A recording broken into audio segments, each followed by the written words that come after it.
Good morning, fellow alumni, dear friends, ladies and gentlemen. Today is truly a related day in the chronicles of the Anomaly Alumni Business Network.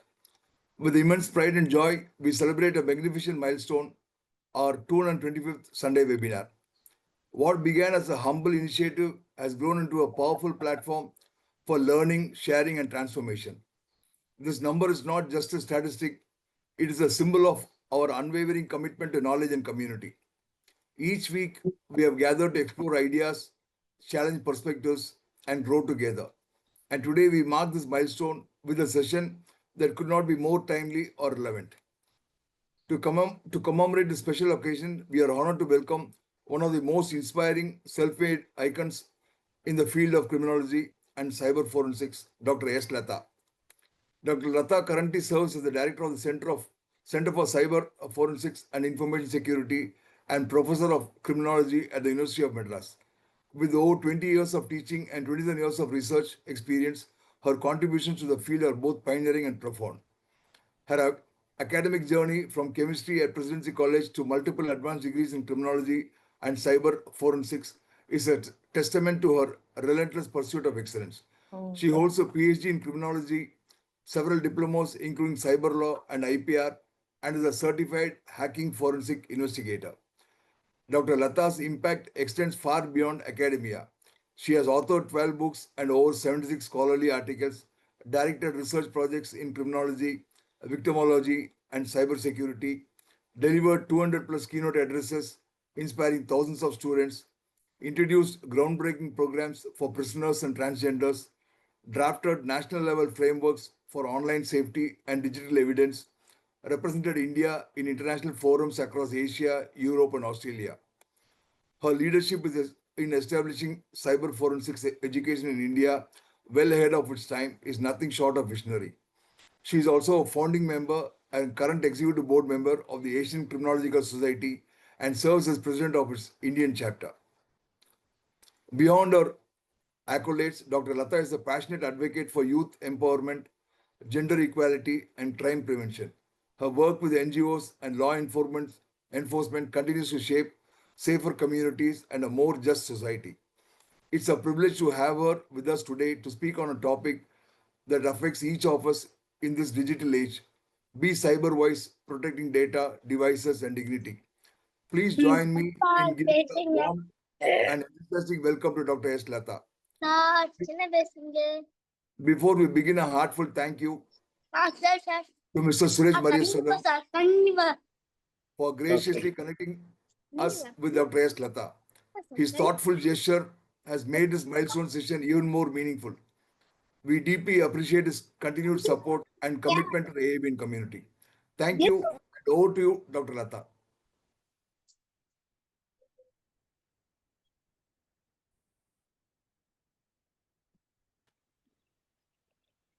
Good morning. Yes. Thank you, Mr. Gopi, for that elaborate introduction. So at the outset, let me thank the Anomaly Alumni Business Network for giving this opportunity to me, and of course, Mr. Maria Selvam, who had connected me with this network. And I think that it is not the milestone only for your network, but even for me, that I could know all of you. I think friends can mute their phones so that there is no need to have any disturbance. Okay, so it is really a great thing to know that there is an alumni network in an university and exclusively for business platforms and businessmen or women.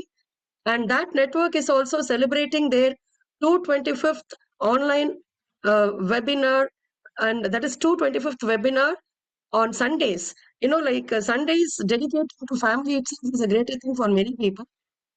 I could see that for 225 Sundays, all of you have attended these webinars, the series of webinars, had a lot of knowledge, and also sharing your thoughts to the alumni network and building your alumni network. That's great. At this era, I know that all the alumni networks are many times working. Either they don't have time to meet or they don't have time to collaborate. But I could really appreciate the entire team behind this Annamalai Alumni Business Network, who is taking this forward without any strain or struggle and contributing their time to develop the next generation. This is a role model for the next generation. That's what I can say. Through your network, you can actually develop opportunities for the next generation. So it is really a proud moment for me to address this 225th webinar of Annamalai Alumni Business Meet on Sundays. So, and when Mr. Suresh Maria Selvam asked me that Mr. Gopi will be contacting me, I was surprised to know about this alumni network. And when Mr. Gopi spoke about this network, I was really astonished the way they are contributing. And one of the things which closely associated webinar was, even my father was from Annamalai. He was an Annamalai alumni. So Annamalayan, I can say proud Annamalayan. And during his era, they have contributed a lot to the university and also the next younger political generation. So I always feel proud to get associated with Annamalayans. And even my first employment was actually invited in Annamalai. I could not take it. So I have a brief history to share how I feel affiliated to Annamalai University. So it's really proud to address this gathering where my father was also an alumni. Thank you, Mr. Gopi, for giving this opportunity to me. And thank you, Suresh, for connecting me with this wonderful alumni network. I'm sure that this will contribute a lot in the future also. And Mr. Gopi rightly chose a topic on cybersecurity. I think I'm actually trying to become an ambassador of passing on the cybersecurity to every generation, because the number of cases which we also see on every basis, which is getting reported even to us to handle, is more and more. Cybercrime alone is the only crime which has no bias in gender, age, or community, caste, creed, socioeconomic status, or whatsoever. Beyond a caste, creed, gender, or economic status, cybercrime actually could attack anyone. So Mr. Gopi said that people working from industry in the business sector and entrepreneurs would be attending this. And apart from that, public also will be attending. So I'm trying to converge between the business and also the general population, that you can carry some message on the need for cyber security in everyday's life and also in everyday's business. I hope I will do justice on this. So with this note, let me share my PowerPoint. PowerPoint is just a lead only, but I will talk more than what exactly is in the PowerPoint. Just give me a second to share my PowerPoint.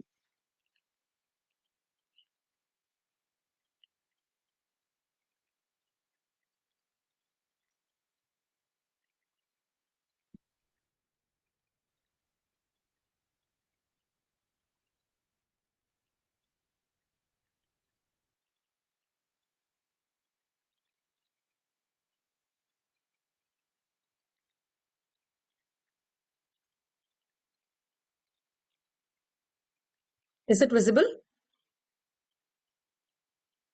Yes, ma'am. Visible, ma'am. Okay. So be CyberWise, protect data, device, and dignity.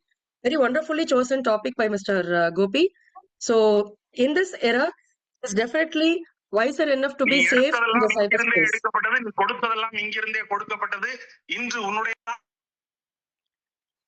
So the multiple sessions are going on, I guess. So why we should actually think about cybersecurity, whether it is business or everyday life, you can see the difference. You see, like in the uh, year of 2000, or maybe when you had studied in Annamalai, or later when you started a business, users of internet would have been very minimum. If you could comparatively see in the year 2000, only 5.5 million Indians were using internet. Now, it is almost more than 50 million Indians are using internet, and they are connected to the world level organizations or institutions. And earlier era, there were only one type of intermediary. Say, for example, when I started my career as a PhD scholar, there was only VSNL, which was providing internet. Like we have to walk to VSNL, we have to pay money 50 rupees or 100 rupees per hour, and we have to access the internet.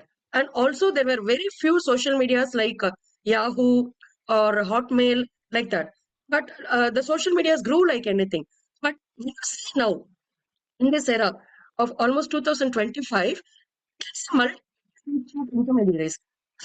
Gadget, be it a phone or a laptop, you know, long intelligence who are offering internet services and other services for every human being living on the earth, be it e-commerce, digital media, social media, artificial intelligence, and OTT is or life like anything, especially the youngsters, are fully with OTT and gaming. See, even before when we started this webinar, I think some of the family members' microphone was on, and a child was saying like, "I want to go for gaming."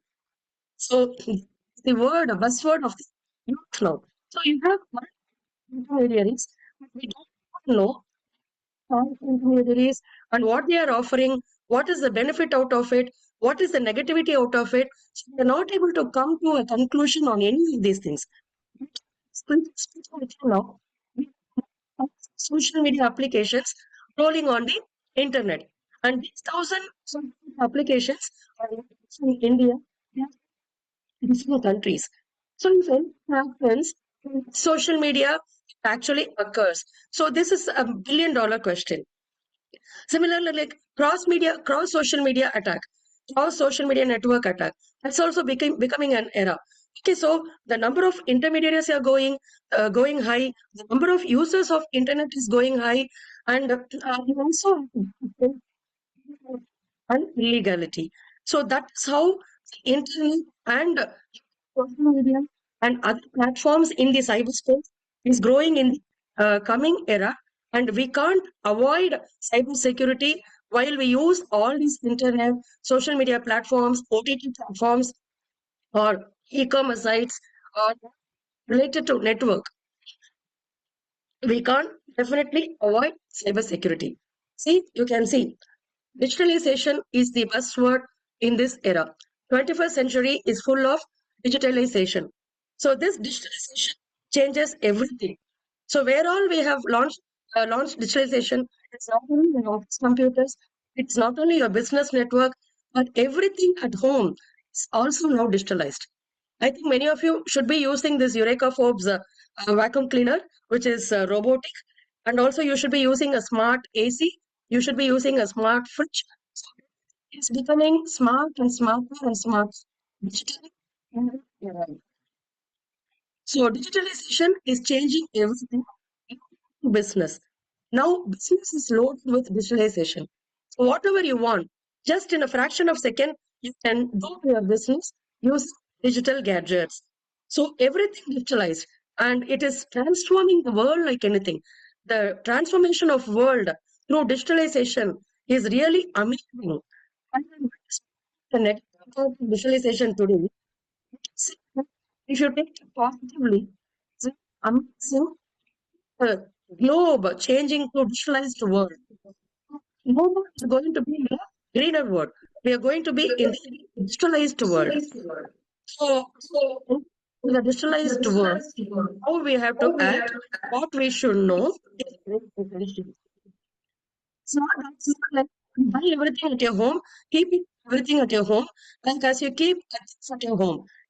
A gadget is like a kind of thief or something who can everything from you.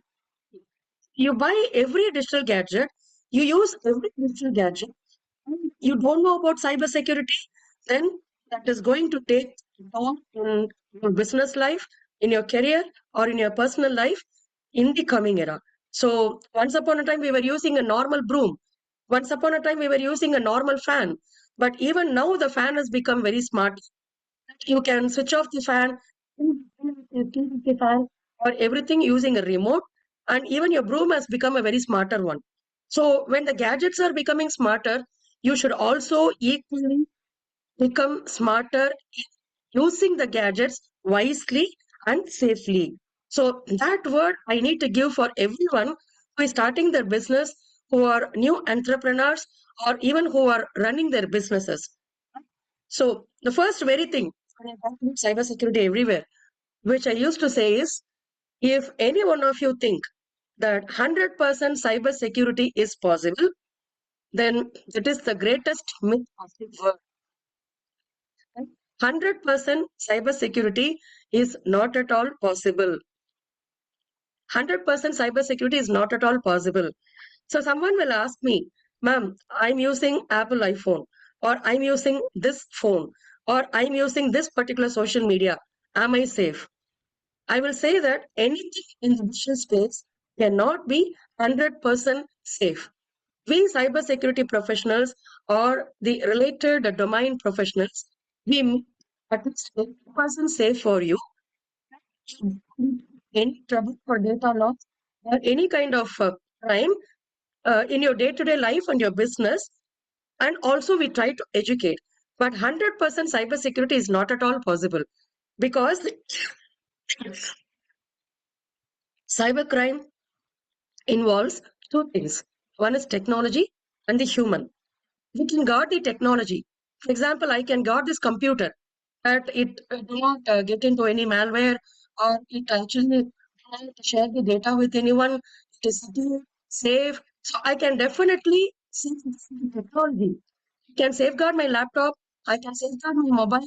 I can safeguard any of my gadget. A network also.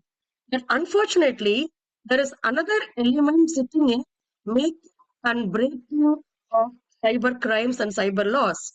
That is human. Like wherever a human is there, definitely there will be kind of violation.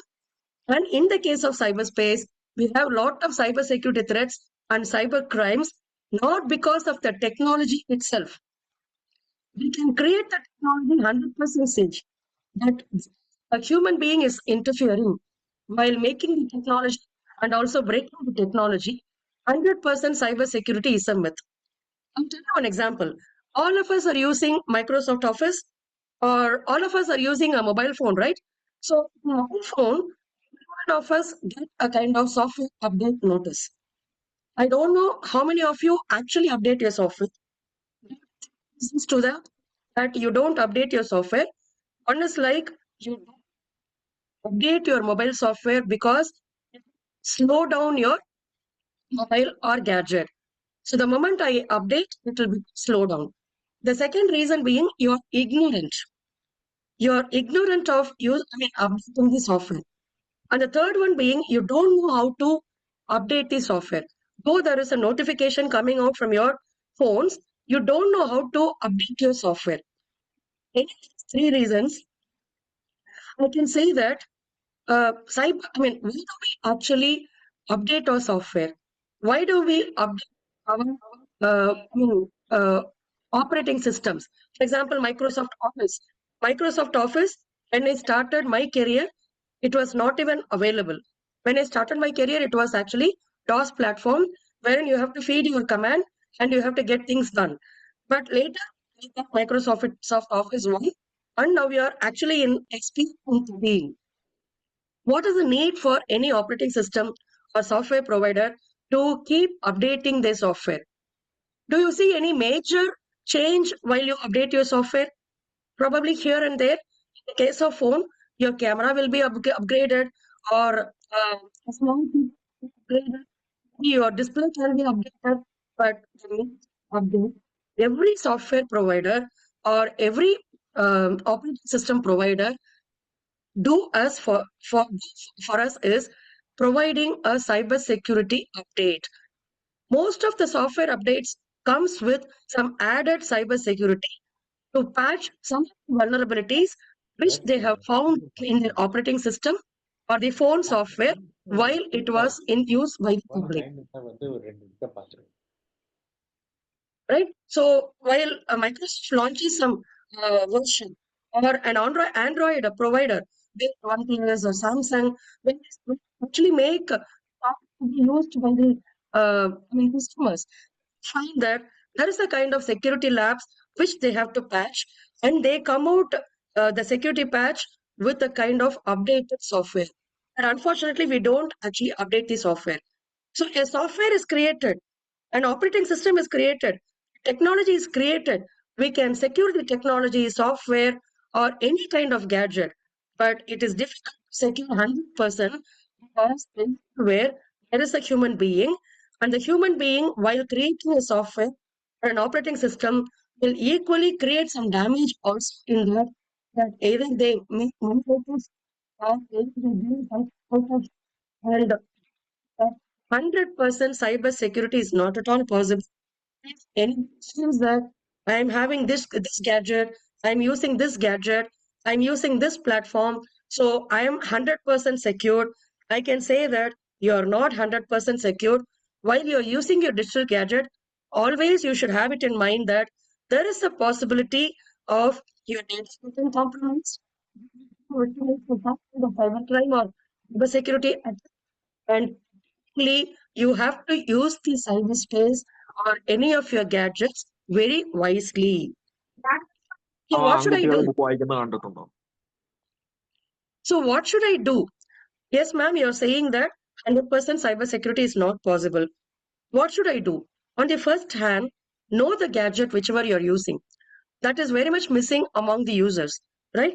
We buy phones, we buy laptops, we have a network in our company, we buy sophisticated computers, but unfortunately, we don't know the security features inbuilt in the gadgets. We don't know where the data is getting stored in the gadgets. We don't know how people can recover the data from various sources in our own gadget itself, thinking that if we delete a data in our gadget, be it a mobile or a laptop or any social media platform, if we delete the data, it is 100% deleted. If we wipe the data, 100% it is wiped. But again, it is a myth. Anything which has gone into the digital space will remain forever. Only thing is, it may not be visible for you, but it will be visible for somebody else. I will give a test for every one of you. I wish this could have been a offline class or offline session, but still, I will give a test for every one of you. You can do it after you go back from the session. You can create a kind of fake Facebook or any of the fake ID in some social media platform. Okay, so you create a fake ID in Facebook and you write down your username and password and keep it elsewhere, and you delete the Facebook account. You will be thinking that you deleted the Facebook account and there is no remains of the Facebook account or any social media account. But after 1 year, you again try to log in. You will be able to log in, right? So it is possible because your data, once entered, will be stored in the server of the service providers all time. Only thing is who is making use of it, whether our data is getting used of it. So that is the $1,000,000 question. But 100% cybersecurity is not at all possible in terms of saving your data, deleting your data, or making your data remain in gadgets. So you should have that in mind, and accordingly, you should use your gadget or you should use your computers or any network or any kind of technology very safely and remove the thought that you can 100% secure your gadget. Actually, not possible. And second thing, if any one of you think, why should I know about internet safety? I've seen many people, right? They'll be highly learned and they know that how to use the gadget. They know every games and mimics of using the gadget. They know every functions of the gadget, right? And they will think that there's no need for me to actually know about internet safety or cyber safety. Again, that is the greatest risk. As I told you, this is the only crime or this is the only attack which can target any kind of people, whether you're highly educated, you're not educated, or you're a man or a woman, you're a child or a senior citizen, you belong to this community or that community, you belong to this country or other country, without any discrimination. This is the only crime which can attack everyone. And if you feel that I may not be the victim of cyber crime, then it is again the greatest risk. See, for example, if chain snatching is happening, or if pickpocket is happening, for example, if one pickpocket happens against you when you're traveling in a bus, when you go in the bus next time, you will safeguard yourself by having your purse in a safer place or taking someone along with you or not entering into the crowded places, guard measures. But in the cyberspace, many times you don't even know what kind of crimes are happening against you.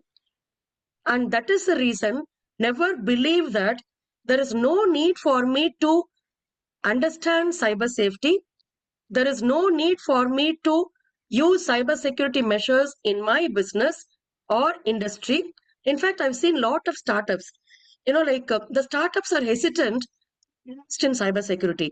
Not only startups, even large business forums, large business institutions are hesitating to invest in cyber safety. We actually had one program for cybersecurity for managers for 11 months with an organization tied up. That was a business school. So, business school, we tied up and we offered a 11-month cybersecurity diploma. But unfortunately, they were very poor takers. And when we interacted with the HR managers and other people, they said that the management is actually thinking, or they are speculating on investing money in cybersecurity. They feel, what is it we are going to get back out of this? If I invest in software development, if I invest in product development, I invest in manufacturing, I will get back my money in multiple folds, or even I will not lose my money. But what am I going to do by investing in cybersecurity? That is the thought of offered in the business forums.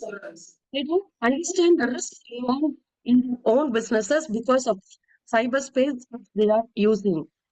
So, if it are any one of you feel, whether you're in business, non-business, you're an entrepreneur, or you're user of your internet or social media, or you're a housewife, or you're a person who doesn't do anything to it, please be in your mind that when we use any gadget or technology, we have to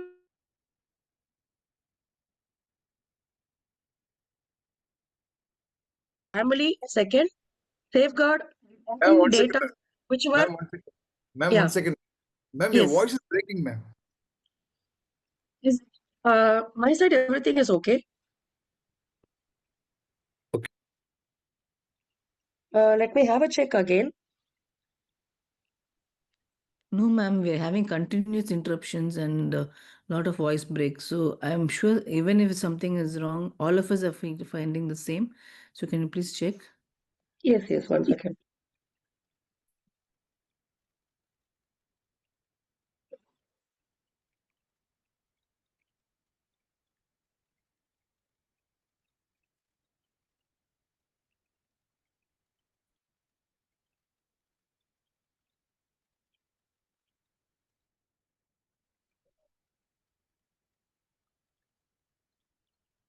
Let us check now.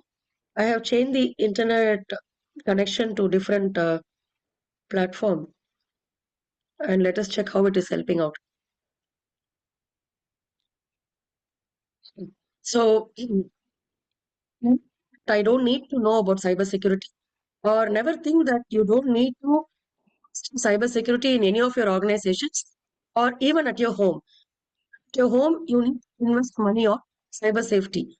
So if you feel that there is no need for me to be aware of internet safety, then there is a possibility that your computers or your gadgets can be infected by a lot of malwares, or you can allow unknown persons inside your own uh, gadgets, that is like allowing them inside your own home, or you can get harassed or bullied. The known ones who are actually connected with you in those gadgets also get harassed or bullied. So, nothing that there is no need for you to know about internet safety or cyber security. Now, everyone's buzzword that you need to know about cyber security and cyber safety. Right. So, elections, the number of crimes reported. I am only showing the number of crimes reported. Normally, the crimes are recorded by National Crime Records Bureau, Ministry of Home Affairs in Delhi. Okay, so there is a book called Crime in India. All of you can download easily from the website. And Crime in India publishes uh, every year's crimes in every domain. Crimes against women, children, property crimes, or crimes against country, or terrorism or any kind of crime in India will be publishing it. And when you see in the 12, what is the rate of cyber crimes that are reported? And in 2021, what is the rate of cybercrime reported?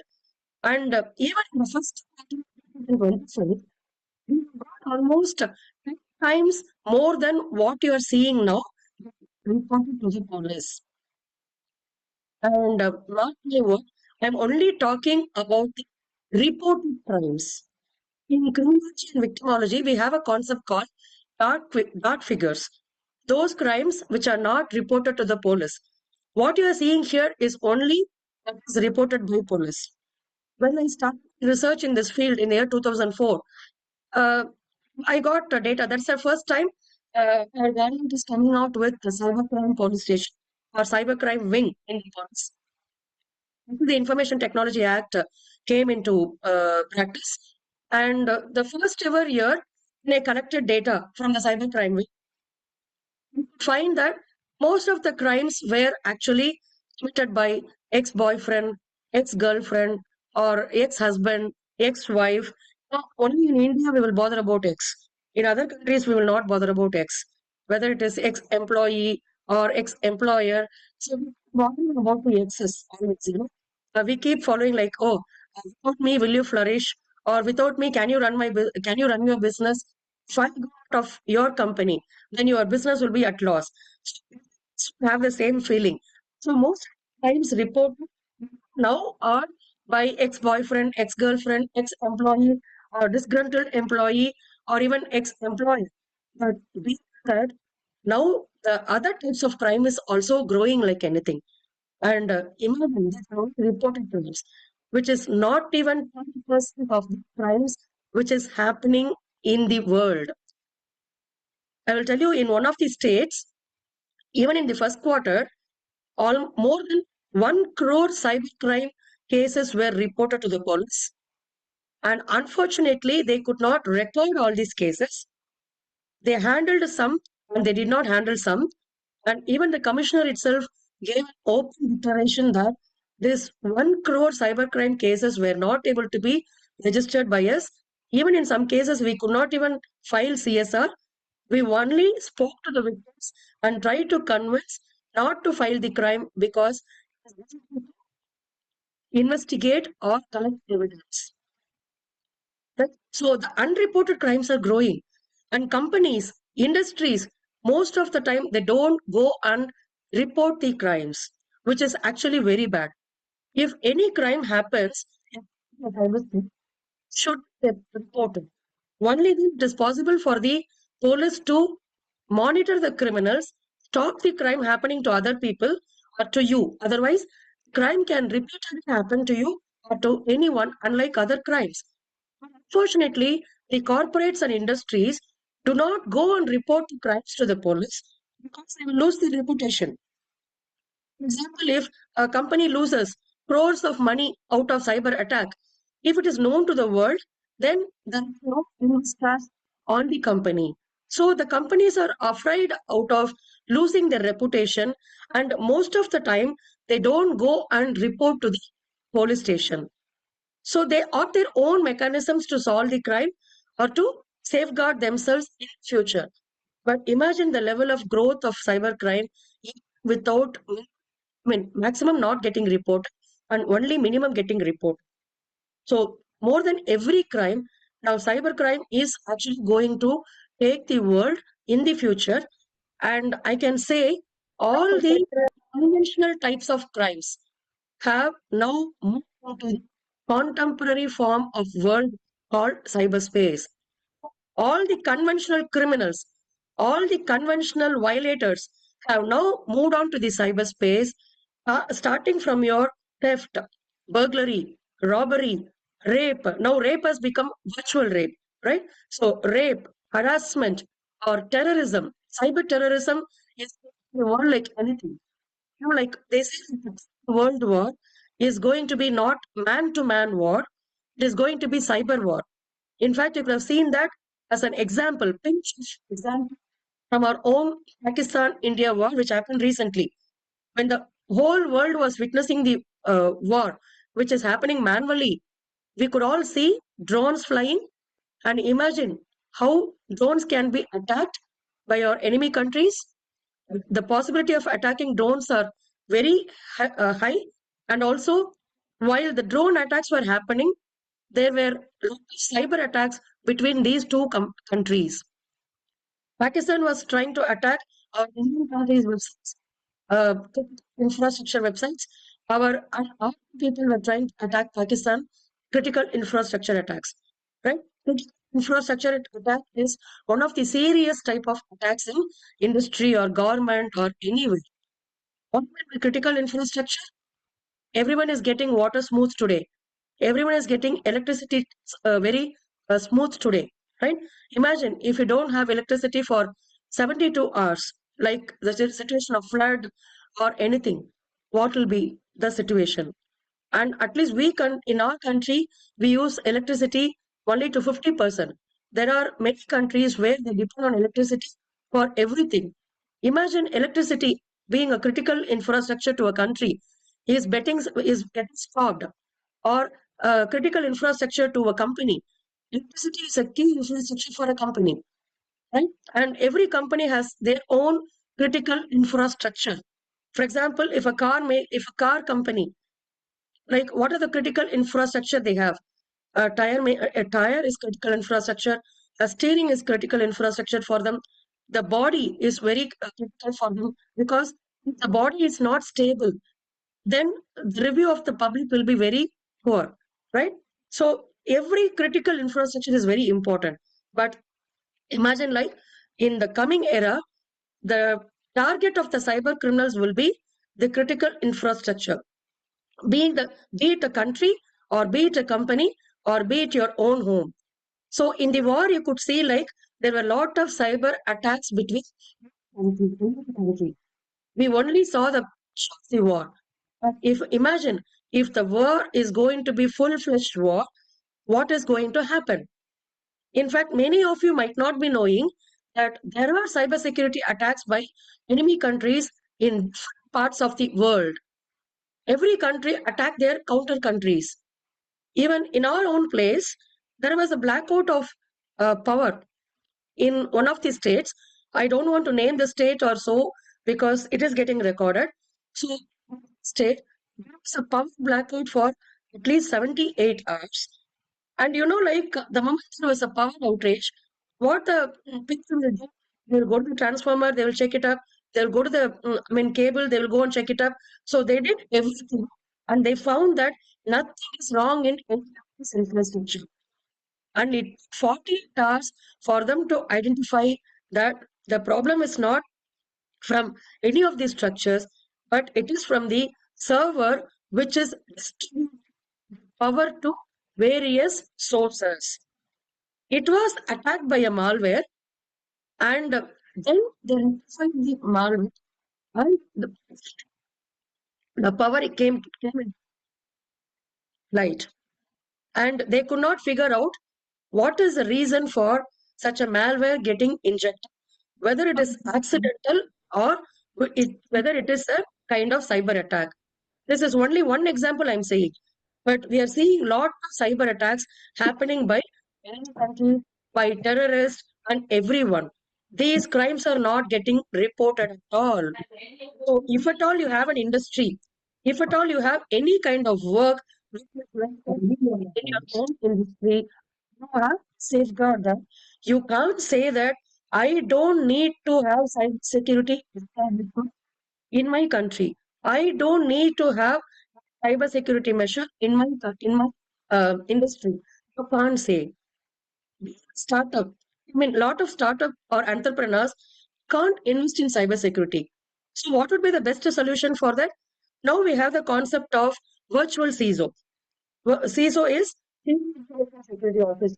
So that is a term used in industries.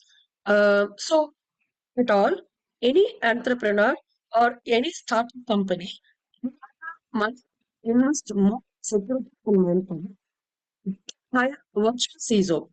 That is almost half the price of what you're going to invest in the cybersecurity manpower initially. So as soon as you stabilize, you at least try to have a virtual CISO.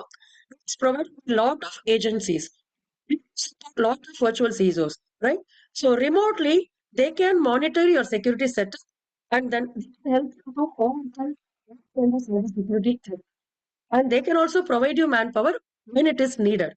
So at least this arrangement have to be made, and thinking that I don't need to have cybersecurity knowledge, I don't need to have cybersecurity establishment.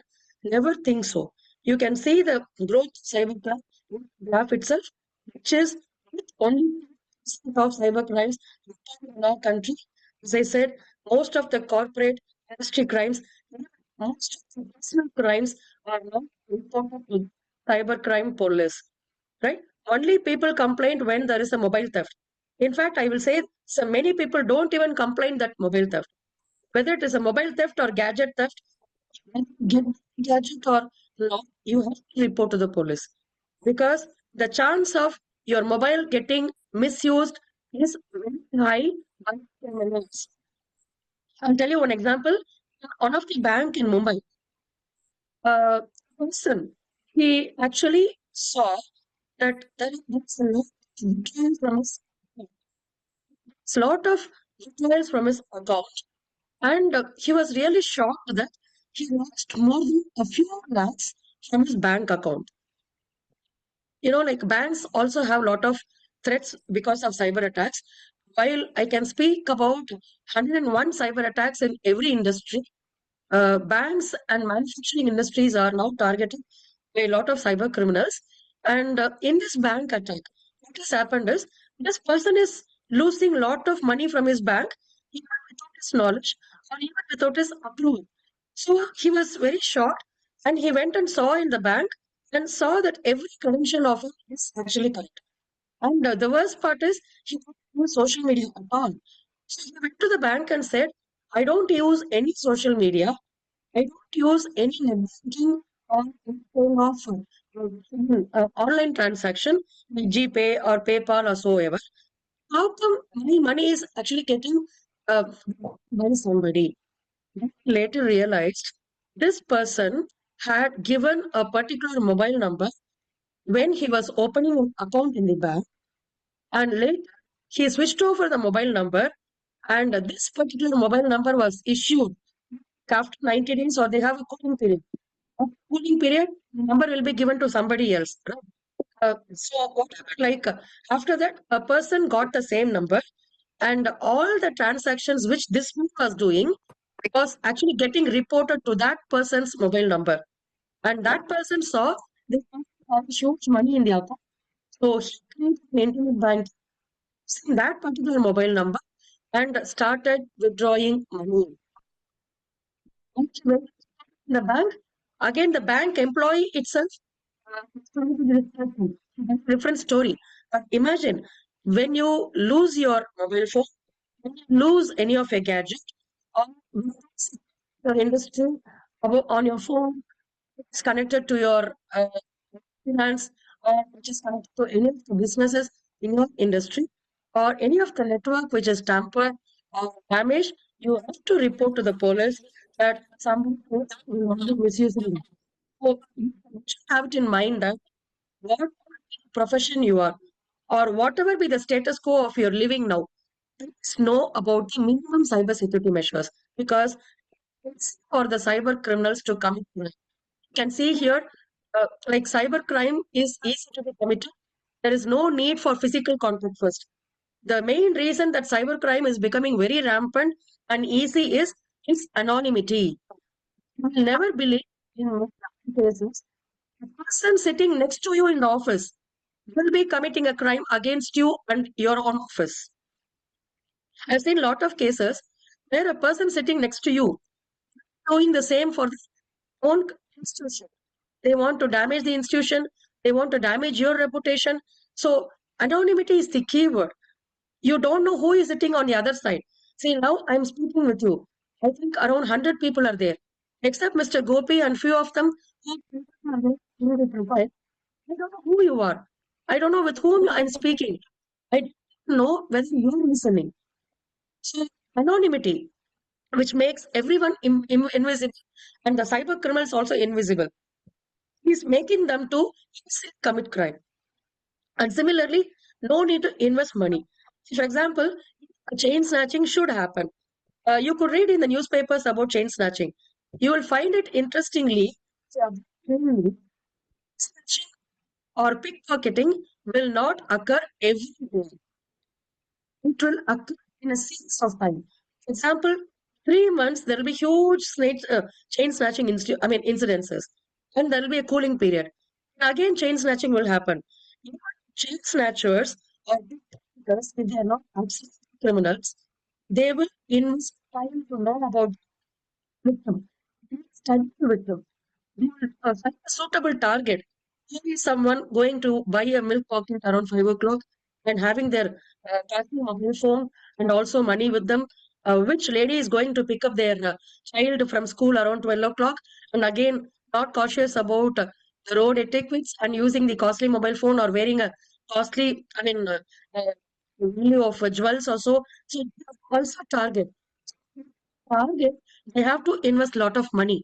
But in the case of cybercrime, there is no need to invest money at all. You can use your free Wi-Fi given by your institution, given by your government, or even given by your neighbor. There is always a possibility that I can hack my neighbor's Wi-Fi, I can hack my neighbor's Bluetooth, I can hack my neighbor's IP address, and I can actually use that. The criminals are so sophisticated than us. We usually say whether it is cyber crime or any kind of crime, criminals are discovering and we are only inventing.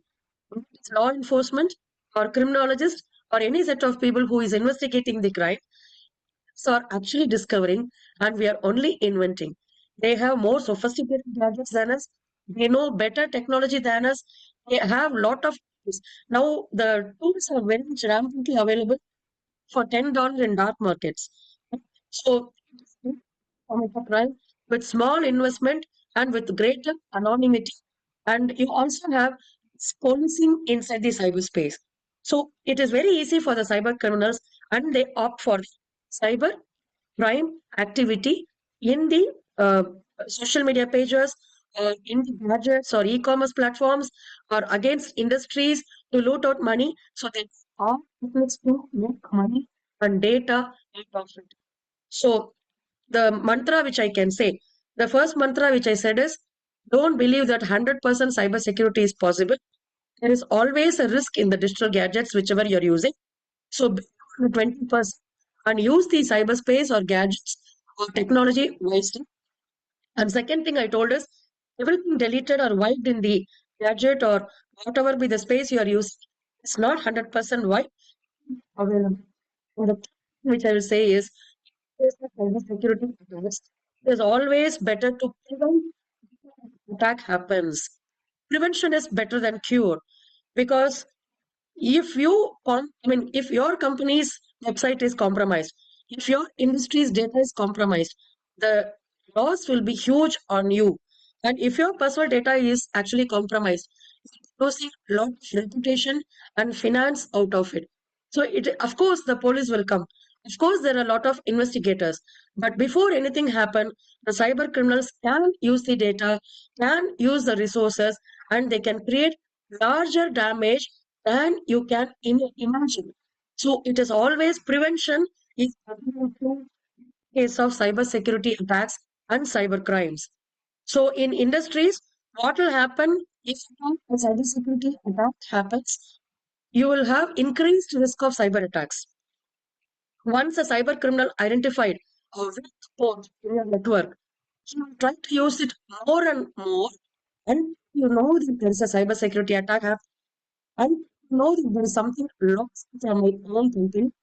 Many times you don't know that it's the small artificial company or lost out of your gadgets. So we don't even know about it. This is an invisible crime many times.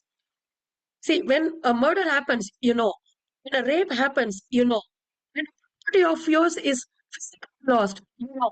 In cyberspace, you don't know that you have lost something or you are attacked to something. You only know when you uh, notice out of a huge financial loss or a huge reputational damage. I'll take another simple example for that. When we started the research in the studies in cybercrime, first time when the ID Act came, cybercrime wings were established in all the polices. In one of the city in India, a person went to the police station and reported that my data is stolen. Okay. So the moment my data is stolen, the police actually asked them, show, let us know what is stolen. In the Indian Penal Code or the BNS, whichever we are saying now, every crime is defined, and punishment is defined, right? So they have defined the theft also. Theft, burglary, dacoity, robbery, everything is defined. So the definition for theft in our penal code is any movable is moved of form of owner without their knowledge. It is called as theft, right? So this gentleman sitting in the police station asked the person like, okay, what is that actually stolen? So this another gentleman who is a victim, he showed his computer and said, this data stolen from my computer. The answer by the police was, it is available here. How do you say that it is stolen? That was the status of cybercrime investigation earlier. But now our police is actually getting a lot equipped and governments are investing a lot of money in cybersecurity. But unfortunately, we as citizens or human beings or business providers, service providers, we don't understand this cyber attacks. It is many times invisible. You don't know that a malware is sitting in your company website or a spyware is sitting in your company website and transforming all your trade secrets. You don't know about it, right? So increased risk of cyber attacks is there. Disruption, unplanned downtimes, data theft, and extortion is possible if you forget to invest in cybersecurity, and also significant financial loss and reputational damage. Imagine that country in the headline saying that this bank of this country has lost their customers' data to the hackers. What is the kind of reputational damage you will have? Right? So this particular industry or this particular software company, because of the cybersecurity attack, they lost crores of money. What will be the kind of reputation you will have? Of course, you lost money. That's the greatest damage. The damage will not get you projects. All our projects are dependent on other countries and other investors. The investors will look for how safe you are. How safe is my data, which I am providing to this company, safe, right? See how industries are growing in Bangalore and Chennai and Mumbai. Only certain parts of our country has good business setups. Why? Many people come to invest there because they feel many things. One of the thing is like this particular place is safe for investment and development. I can invest in Bangalore. There is less of crime. I can invest in Chennai. There is less of crime, right? I can invest in Delhi. Less of crime. So and it's prevention of crime for them. They try to invest. Apart from transportation, like when there is transportation, they try to invest. There are a lot of factors which make someone to invest in projects with other companies. And one of the key point is like how safe is this particular company, whether it's a software company, IT company, or industry. That I can invest my money or I can give it a project for this particular company. So with all this in mind, you have to be definitely immersed in cybersecurity and you should know about the cybersecurity threats which can happen either personally or against your establishment. See, domain is changing. Industrial security earlier was different, and the present industrial security which has I in it is also changing. See, once upon a time, if you buy a machine for your industry, we worked for years together, but it is not the same now. You balance between IT security and industrial security and think of cyber security. You have to know about your supply side in industry and IT. Antivirus 10 years old and saying I am cyber secure. IT field, the software field is growing like anything. What is there yesterday is not there today. So you should be in the position to upgrade the cybersecurity mechanisms. You should have the asset life cycle, software life cycle. See, once there was no connectivity, there was no network at all. When we had standalone institutions, the attacks were less. So you can have your computer even for 10 years or 15 years. Measures. You got networking everywhere. Everywhere. So cloud is the thing, whether it is mobile, laptop, gadget, or industry.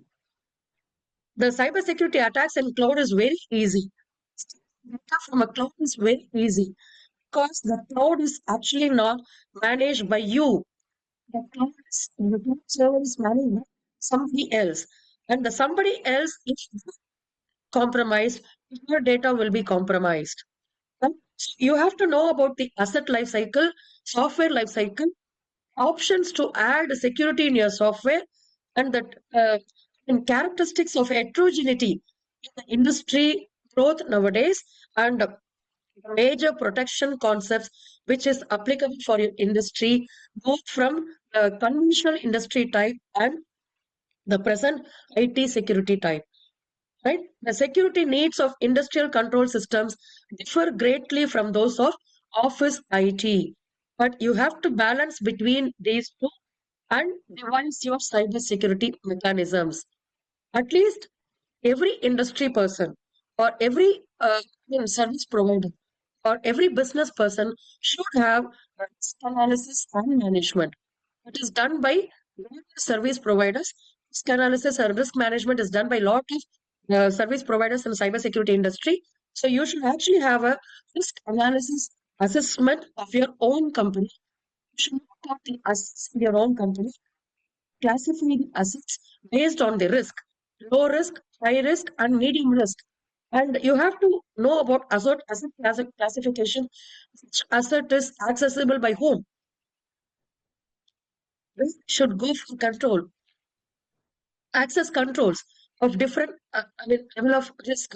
So you have to determine the probability of occurrence of risk in your own company and the impact of threats which might happen. For example, when there is a minimum risk, there is no need for you to invest more money on that minimum risk. You have to invest money on high risk areas. So an employee, what kind of access control I can give? What kind of access control I can give for the manager? What kind of access control should be given by a chairman? And what kind of access control should be having by the top brass of the company? So all this access control management, risk analysis, risk management, vulnerability assessment is the key word in industries. Vulnerability assessment and penetration testing for startup companies, for major companies, and everything. And here to know they are vulnerable and how they can patch up their vulnerability in the company or their industries. So this is at least a minimum thing every industry or entrepreneur should actually know.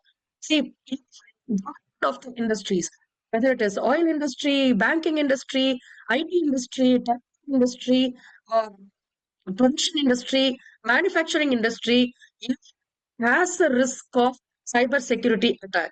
No one can say, for example, you can see, I've given 4 examples of oil industry got attacked by cyber threat professionals or cyber criminals.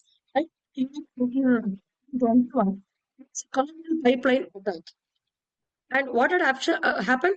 This Colonial Pipeline provides roughly 45% of the fuel supplies for East Coast. And when there was a ransomware attack, it actually damaged huge. In oil industry, it's a cyber security attack. It can actually increase the temperature of the pipelines, but it can get burst, right? It can increase or decrease the flow of the oil.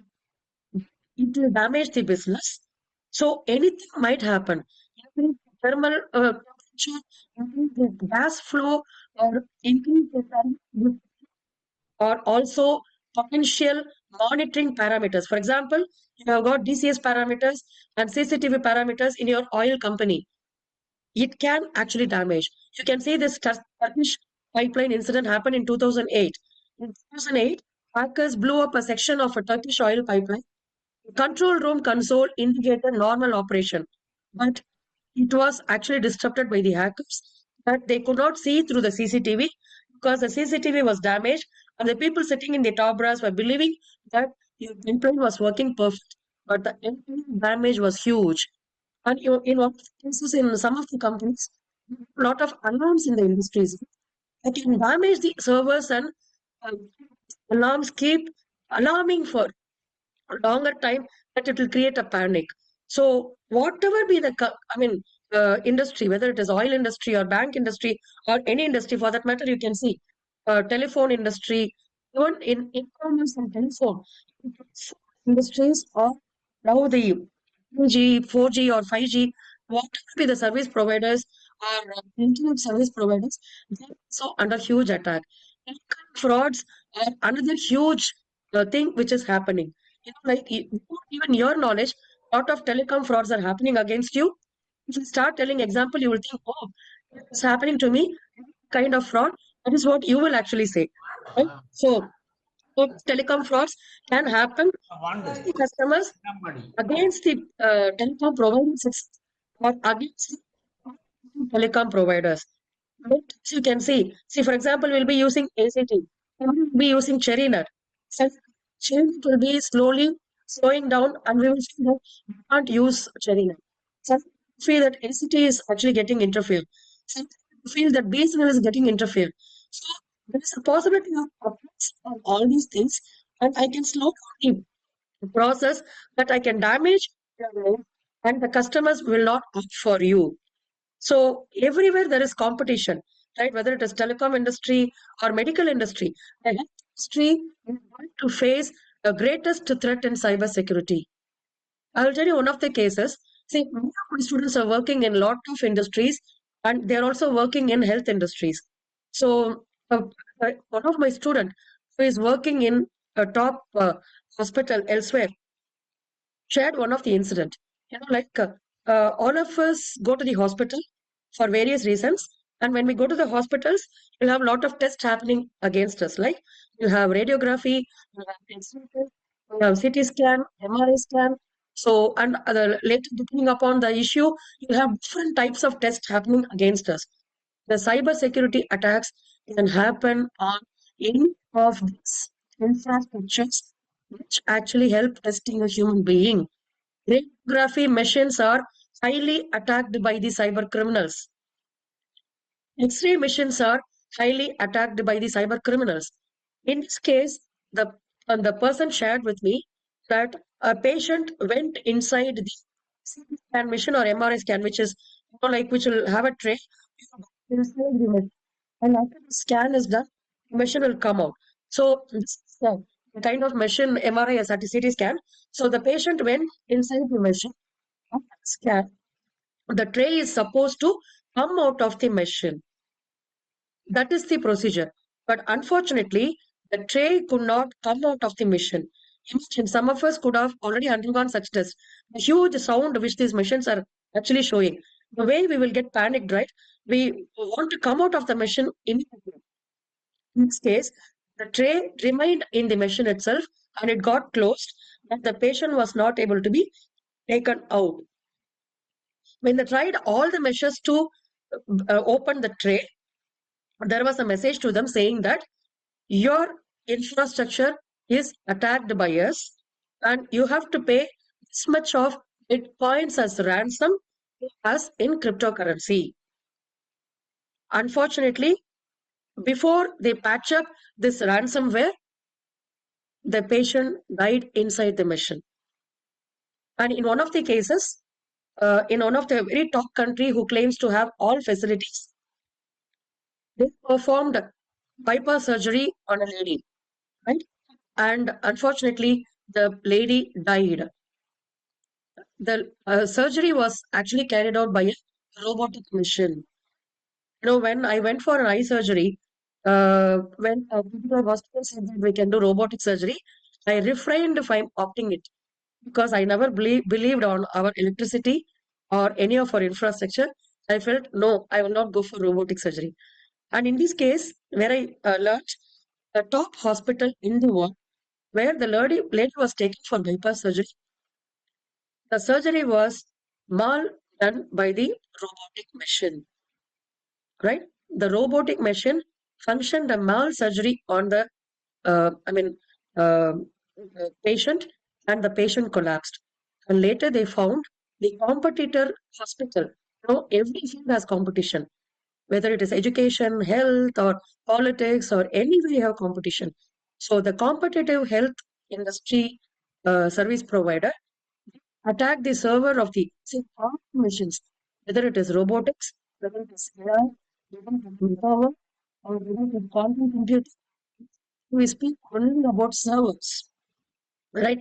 The server was attacked by the competitive health industry service provider, and it was actually injected with a malware that will malfunction when the surgery is getting performed. The robo machine made a mal surgery and the patient collapsed. Now, on whom you will file the case? Whom will you fix here? The liability. Only with somebody who attacked the computer, or the hospital which failed to have a security mechanism in the server of the robotic machine. So this all remains a multiple question, right? So that's what I will say. In coming era, whatever technology you're going to use, I used to say to my students, you take AI, you take machine learning, you study, like what to say, um, uh, or any kind of new technology. You learn everything. You learn robotics, but you can't fail to learn cybersecurity. Cybersecurity is the top education now everywhere, because the technology will change. I will tell you now, you can mark my words. Artificial intelligence, which is a buzzword now, is going to die in another 5 years. It will be only for 5 years. Right? The metaverse which we are speaking will be there only for few years. Robotics will be there only for few years. The technology will keep changing, but the cyber security base will not change.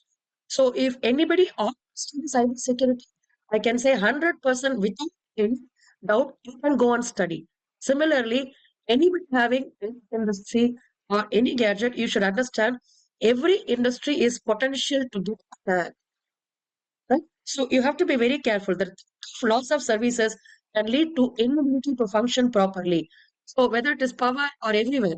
So just like IT security, what we do, we actually protect your data, that it is information disclosure, theft or damage do not happen.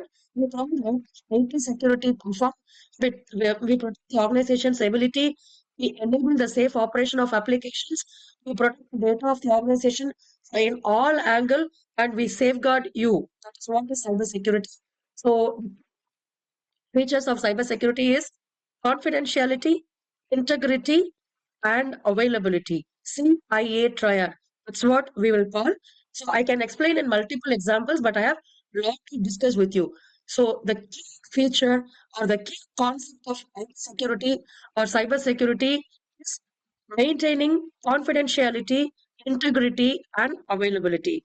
Confidentiality to the data, integrity is to and only authenticated people who are using the data, but no one else. And availability is it is available only to those people who are intending to use that. So maintain CIA is the key feature of any cybersecurity establishment, and we have to stick on to that. So we will try to identify the vulnerabilities. A vulnerability in the cybersecurity, be it your normal gadget or computer network or industry in your hardware, maybe in your software, maybe in your network, in the person who is used on the physical side. Even the physical space is more vulnerable, and it may be also in the organizational side. So we will try to find the vulnerability and to fight to fix the vulnerability.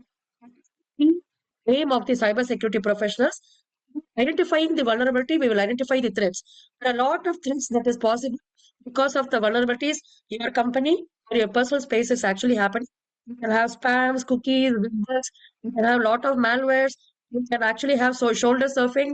You can have hacking, DDoS, and various type of cyber crimes that can actually be as a threat when company or your personal gadget is actually vulnerable.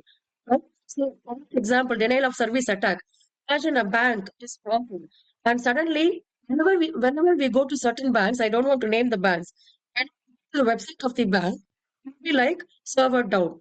Bank website will not be working because of a denial of service attack, which is a cybercrime attack.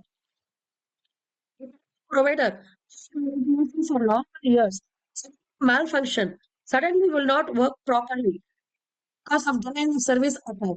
The denial of service attack will happen because of the disgruntled customer, because of the disgruntled company, or competitor companies.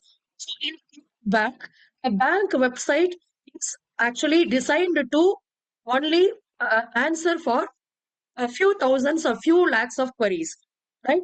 But service attack can happen on the website. But suddenly, queries are bumped onto the bank website. But the bank will have the queries Hi, and will ma'am. become Sorry out. to interrupt. Ma'am, sorry to Yes. interrupt. Your voice is absolutely, it's gotten worse now. And also, can you tell me when the call will be ending so I can plan my day? Maybe in another 20-25 minutes. Okay, thank you. And also, your voice is very bad, ma'am. Now we're actually struggling to hear. So, yeah, if My you can maybe, connectivity is okay. ma'am, if you can maybe rejoin the call. I don't know what others are facing, but this is what I am facing. Thank you. I will try to rejoin. Yeah, we are facing this problem, and also all others should mute actually. I still see that couple of people may be unmuted. It can also sometimes create trouble. Yeah, sometimes when people are not muted, it will happen. All else, everybody has to have to unmute. Sorry, mute. Yeah, because my connectivity here is good. I have full strength and I don't have any disturbance in my place also. So probably, I don't know. So I try to give my best as long as you can hear me. So lot of denial of service attacks can happen, and spoofing, man in the middle attack. These are all some of the attacks that can actually happen in any of the industry. So we do have a lot of protective measures, like how the password should be there, how the software should be getting updated, and how do you standardize your software, how network protection measures can be done, how the employees can be trained. The training for employees on having cybersecurity measures is very, very essential. And how will you do scheduled backups, etc. But there is a lot more in cybersecurity which you have to learn when you establish an industry, right? There may be also human error or an IT failure, as employees are greatest threats to information security. They are the closest to the organizational data, so they may be an insider. In many of the companies, insider threats are the huge threat in cyberspace. Sometimes the employees can compromise the data of the company even without their knowledge. So employees are the greatest threats to information security because they are closest to the organizational data, and hence having a cybersecurity training for all the employees in the companies while using the industry gadgets or even the personal gadgets is very, very essential. I will tell you one of the examples. In one of the government agency, a top government agency, a person was sacked immediately, even without any notice. And what had happened is the person was actually working in a top defense forum of the country. And this person, when he was fatigued or tired or during his leisure hours, he actually started using social media. And while he was using social media, he contacted to a stranger girl, and stranger girl became a friend to him. And after that, the person started a relationship with a girl. And the main mantra of the relationship in our country is like sharing everything from good morning to good night. The moment you become a friend, a close friend, the moment you become a bestie, the moment you become a girlfriend or boyfriend, the moment you become a husband or wife, the key word is to share everything with them. Right? So this man also became a very good friend of that girl, and he started sharing everything from good morning to good night, what kind of research he is actually doing. And it was monitored by the agency, and they found that unusual IP traffic is going from this man's end to another end. And when they actually investigated, they found that the person sitting on the other side and chatting with this man and engaging in a so-called virtual relationship is a fake ID, not a woman by herself, and it was by an enemy company to know our data on what are the major researches happening in our defense force, which this man was not aware, right? So then he was sacked because he was actually compromising the country's data and sharing valuable information to somebody else. So he was actually sacked. So imagine employees of any rank in your companies or industries are actually vulnerable, and we have to teach them about cybersecurity, and we also have to watch them that they are not compromising any of our data. So espionage and trespass is now moved on to the cyberspace. Cyber espionage and cyber trespass can create a major damage. So while I'm sharing all these things which can happen in industry like sabotage, vandalism, software attack, and everything, I should also mention about ransomware groups. You have huge number of ransomware groups available in different part of the world, and all of them are targeting different types of industry. For example, you can see Quillin. Quillin is a group which is grown in the second quarter of 2025, and they're all global ransomware agency. You have agencies ransomware. You know hackers forum to create hacking incidences. So it is like, how do you create engineers? They create hackers, they create ransomware attackers. So Quillin is one of the popular institution which offers ransomware attacks, and in 2025 it targeted lot of industrial sectors. And Akira is one of the famous ransomware I mean and the sophisticated phishing and multi-platform deployments. So they have got Ransom Hub, Play, and lot of other notable groups like SafePay, Linux, and the Dragon Force. They all actually do lot of ransomware attacks across the world and damage government and industry platforms in a larger manner. So ransomware attack is locking some of your part of the system or the data and trying to gain access to that and demanding money to release the access to the data or the particular file for you. Ransomware. We got a lot of ransomware attacks happening in the country, especially post-COVID. Ransomware has become the huge buzzword. You can even see AIMS. Our AIMS got attacked by ransomware earlier, and industry is getting attacked. Personally, we could have all experienced about Anacry ransomware almost pre-COVID. Everybody's mobile got hacked. Some of our data was, accessed by them, and it was held by them, and they were demand ransomware for that. So, a lot of measures are there to prevent ransomware also. So, beyond that, our modus operandi to commit a crime by the cyber criminals, whether it is against a person, against industries, or against the government. Social media is the modus operandi. We call it as MO in police law. If you go and register a complaint in a police station, you will have an FIR. In FIR, we call MO. So the MO means modus operandi in Latin. Right? The mode of operation by the criminals is social media platforms. So whatever we download or applications, whichever we download, are the modus operandi for the criminals to enter into your computer or gadget or your network and to do lot of crimes against us. So the common crimes which are happening against individuals now are digital arrest, as all of you should be knowing, ransomware attacks, matrimonial frauds, dating app frauds, loan app frauds, OTP frauds, cyber defamation, cyber trafficking. As I told you, all conventional crimes and conventional criminals have now moved on to the cyberspace. And pornography, cyber pornography. Pornography is an organized crime. People are minting money out of pornography, and especially cyber pornography. You can go and browse the name called Free from United States, who was arrested and kept in jail for a few years, who is closely associated with the top brass of the country, including politicians and other celebrities, movie producers, because he was the person who was earning money out of child trafficking earlier, and later cyber pornography.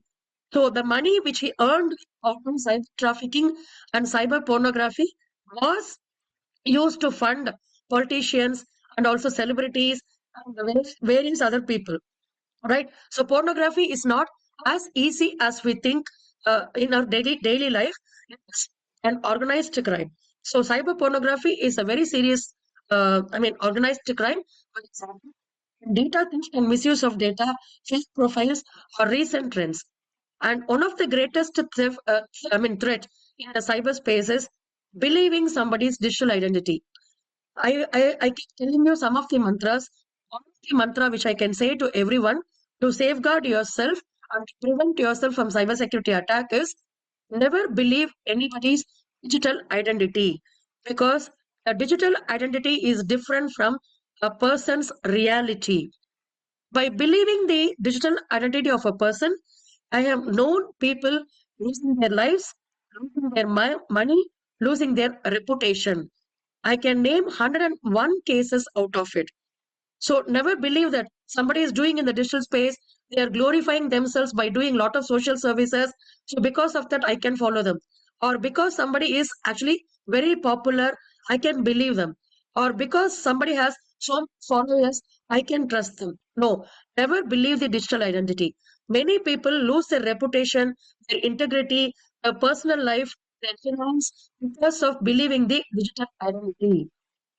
So never believe digital identity of a person and share any of your information. We call it as stranger danger in cyberspace, right? Never share any of your personal information like your date of birth, your residence, your workplace, when you leave your home, when you will go out of the home, when you will go out of your work, when you will do this, do that to these strangers, partial strangers, or even known people in cyberspace. It is not only stranger, even to partially known people. For example, now I know someone here in this platform. So because I know someone here in this platform, I should not share anything digitally to them. Similarly, I know a person fully, but again, sharing personal data in the cyberspace to them is a great danger. We call it as stranger danger. Because of that, lot of companies have lost huge money. Top brass of a company having a kind of on digital identity of a person and getting in contact loses a lot of money. So digital identity, believing digital identity is one of the greatest threat in the cyberspace. So never believe them. And the stranger danger is the key word which we have to have it in our mind. And apart from whatever I said, digital abuse is one of the greatest crime which has happened. Data loss or data theft.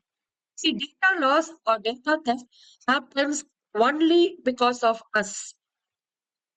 It is not because of anyone else. We are responsible for the data loss or data theft. We download lot of applications. We download lot of applications in Google Play Store or Apple Play Store, and we believe that it is safe. I'm telling you, no application is actually safe. Because it is free, we download everything. That's what I used to tell in my lectures also. Like, free இருக்குன்னு phenyl கூட குடிக்காதீங்க. Right? Everything is available free. I download. Scanning application is free. I download scanning application. The eating application is free. I download eating application. The e-commerce platform is free. I download e-commerce platform. So you download n numbers of social media applications, e-commerce applications, eating service provider applications or financial applications in your gadget, and you invite problem. You should all think for a moment, like, why all these things are free? See, normally we download applications for transacting money.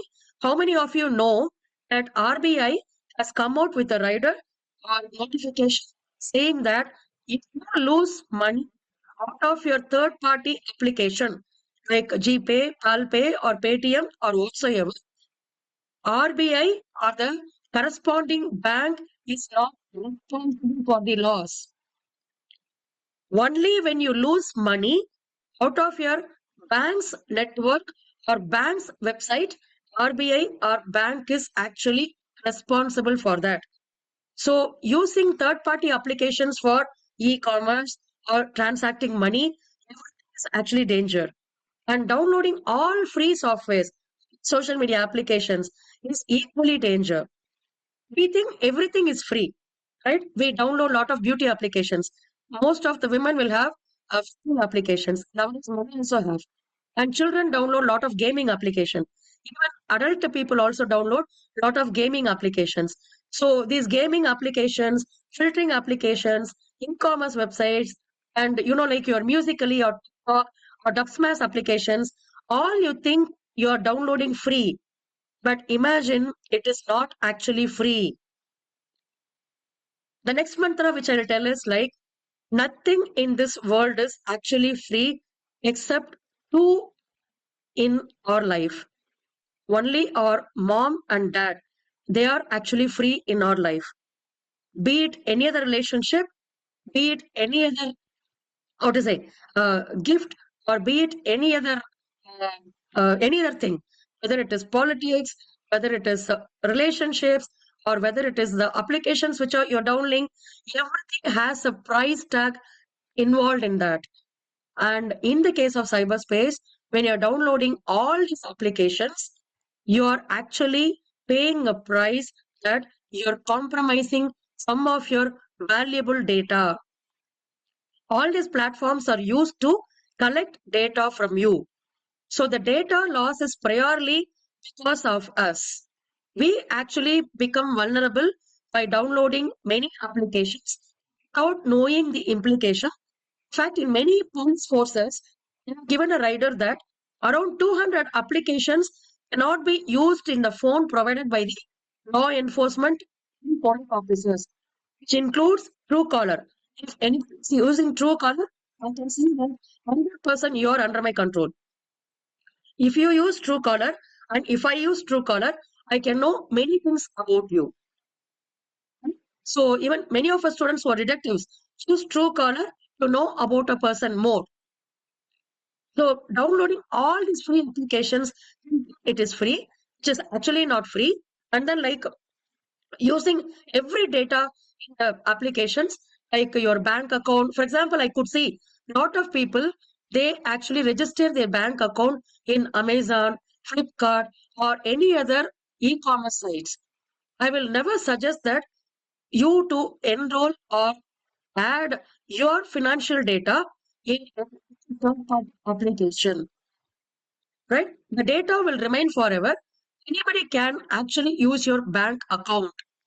There are fake Amazons, there are fake Flipkarts, there are fake Snapdeals, and even Amazon, Flipkart, Snapdeal, Nykaa, everywhere you have lot of fake service providers. So your bank data will be actually shared. I will only suggest that if you want to buy anything online, unless it is a direct website of the service provider. For example, I want to buy, I want to go and buy Neat, right? So go to the dedicated website of Neat. I want to buy a kind of moisturizer. Go to the website of the Bath and Body Works. So go to the website of Bath and Body Works and pay money out of there. I will not suggest that. I will only suggest go for cash on delivery, right? So lot of things are happening. Lot of things can take your data and forwarding unwanted things, right? Forwarding lot of unwanted things.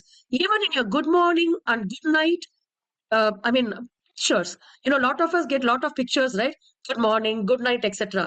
I can actually hide a spyware inside your good morning, good night picture, and I can inject this spyware in your gadget and get the data. You should know what to download in your gadget. Like you should not have auto download in any gadget, and you should also know what you download. Should you download all good morning, good night messages? Should you download everything, whichever you're receiving from everyone? You have to think wisely. So whatever you click, whatever you download, what you share has a potential point of data loss and data theft. No one knows what is happening. So all of us will receive some kind of deity's picture, right? either Vinayaka, Muruga, Krishna. Krishna Jayanti, you'll get a lot of Krishna pictures. Vinayaka Jayanti, you'll get a lot of Vinayaka Jayanti pictures. If it is Christmas, you'll get a lot of Jesus pictures. Only one God do not have a, picture, but even then they will use it. So we will all of their pictures, and somebody will say, if you share this picture of this particular deity to 12 people in 12 minutes, you will get, there will be kind of data mining on the user, and options will be like that. For example, like you will get huge money, you will get a very good career, you will get a very good job, you will get a very good boyfriend or a girlfriend or a husband. The offers will be varying. But if any one of us logically thought any of this deity sitting in the heaven, whether it is Lord Muruga or Ganesha or Krishna or Jesus or even Allah or any god sitting in the heaven, watching today that whether Dr. Latha transferred 12 my picture to 12 people in 12 minutes. Do they actually have time for this? Will they actually see to that? So do we actually think logically what are these pictures could carry? What are these forwards actually could carry? Somebody says 200 GB data for forward from view. Even without thinking of this, message comes on account of Valentine's Day. Taj is offering for you and your spouse. So utilize, click this link. So we click the link, we forward the link, we download the link, we download pictures, we download applications. So vulnerability is actually mainly because of us. When it comes to our personal gadgets like laptop, smartwatch, or even your mobile phone, etc. So be aware of what you're downloading. Think 100 times what you want to download. And if you have lot of social media applications in your mobile or gadget, do not use that particular gadget for important networking or like using your official email, using your personal email, or financial transactions. Never use those gadgets. Right? Cyberbullying and cyber stalking is another type of crime which is highly reported in our country. It's like someone using their caste, creed, community, gender, or amounts to bullying, and the tension of bullying out or onto the cyberspace. When I don't like someone, I can bully, right? Or when I want to gain something from someone, I can bully. There are a lot of bullying typers. I can even speak about the types of bulliers. There are a lot of bulliers sitting inside the cyberspace, and they bully for various reasons. And stalkers, stalking is easy only in your movies. Earlwhile, like your Shivaji Ganeshan and MGR, your Kamal Hassan and Rajnikant, or if you take other side Ashok Kumar or Shah Rukh Khan and the last and Vijay, Ajit, everybody will practice talking in the website, in the movie. They will follow a girl singing a song like Ni Munale Pona Na Pinale Vare, they will sing. And like the guy become a fan of this guy and they will marry. This is what will be in the movies. It can happen only in the movies, not in the real time. In the real time, cyber stalking is a very serious issue. We have seen a lot of suicides, murders out of cyber stalking. Right? In one of the case in Japan, a girl actually took lot of selfies. She has a habit of posting at least one selfie in her social media page every day. So a boy watched her and he wanted to somehow get to that girl. So what he did, he started watching the pattern of the selfies and he found that there is a railway station nearby her home, which is shown in her pictures because in order to take selfie, position. You can have good light, good camera, etc. So took a position every day. And this guy actually analyzed that there was a railway station and he traced the railway station and went to the railway station, stood on a place in the angle where the girl is taking photo, watched everybody's windows and found this girl in a window on a day. And later he went to the girl's house and molested. I can take a lot of cases in our own country when stalking has ended up with either suicide or murder. So cyber stalking is not as easy as we think, And cyber defamation. Lot of defamations happen in the cyberspace. People think it is not punishable. Cyber defamation has got very serious punishment. It can happen against anyone, but it is actually punishable. And then like blackmailing, chat room crimes are very common. You know, um, people will do a video call in any of their social media pages. The moment they get the video call, there will be somebody standing on the other side from opposite gender with nudity, and even you realize before that they will take a snap or video out of us and they will start blackmailing. Right? So these are some of the crimes. Our chat room crimes are very huge. One of the very top, service provider, Telegram, which we are using. In Korea, they actually busted with a case where a chat room called Telegram offered child pornographic pictures to top brass of people that they earned huge money out of it. So chat room is not as simple as you're thinking. And also blackmail is a common thing in the social media. And cyber trafficking. If I talk about cyber trafficking, you'll be really astonished to know that it is actually happening. And cyber terrorism, cyber warfare, AI-based crimes, financial frauds. So fraud everywhere in the cyberspace. You have to safeguard yourself, right? So OTP frauds, that is a very common fraud. And you can see here a fake call center busted in Noida. There was a company by youngsters of around 300 people, only fake calls to United States to get the unit code, and later that they demanded money. So you need to create fake call center. So they made huge money out of it, right? I can share this PPT to you. And sextortion. Sexting is the greatest vulnerability which everyone faces, whether elderly people or whether it is youngster. Sexting is not at all permissible. While you have a young chap at your home, please tell them not to involve in sexting, whether it is known people or unknown people, including your boyfriends, girlfriends, husbands, or wives. Because your wife may be good, your husband may be good, your girlfriend may be good, your boyfriend may be good, but the technology is not good. Right? The technology can steal your data, or somebody sitting in between the technology can steal the data. So sextortion leads to a lot of humiliation. In many cases, a lot of suicide have happened and financial blackmails have happened. Using dating applications, have to be very cautious. Dating application is used for dating only in the Western countries. In our country, it's used for multiple purposes, especially extortion. So we have to be very careful while using the dating applications. In a lot of cases where because of dating applications, many have become victimized and using matrimonial applications.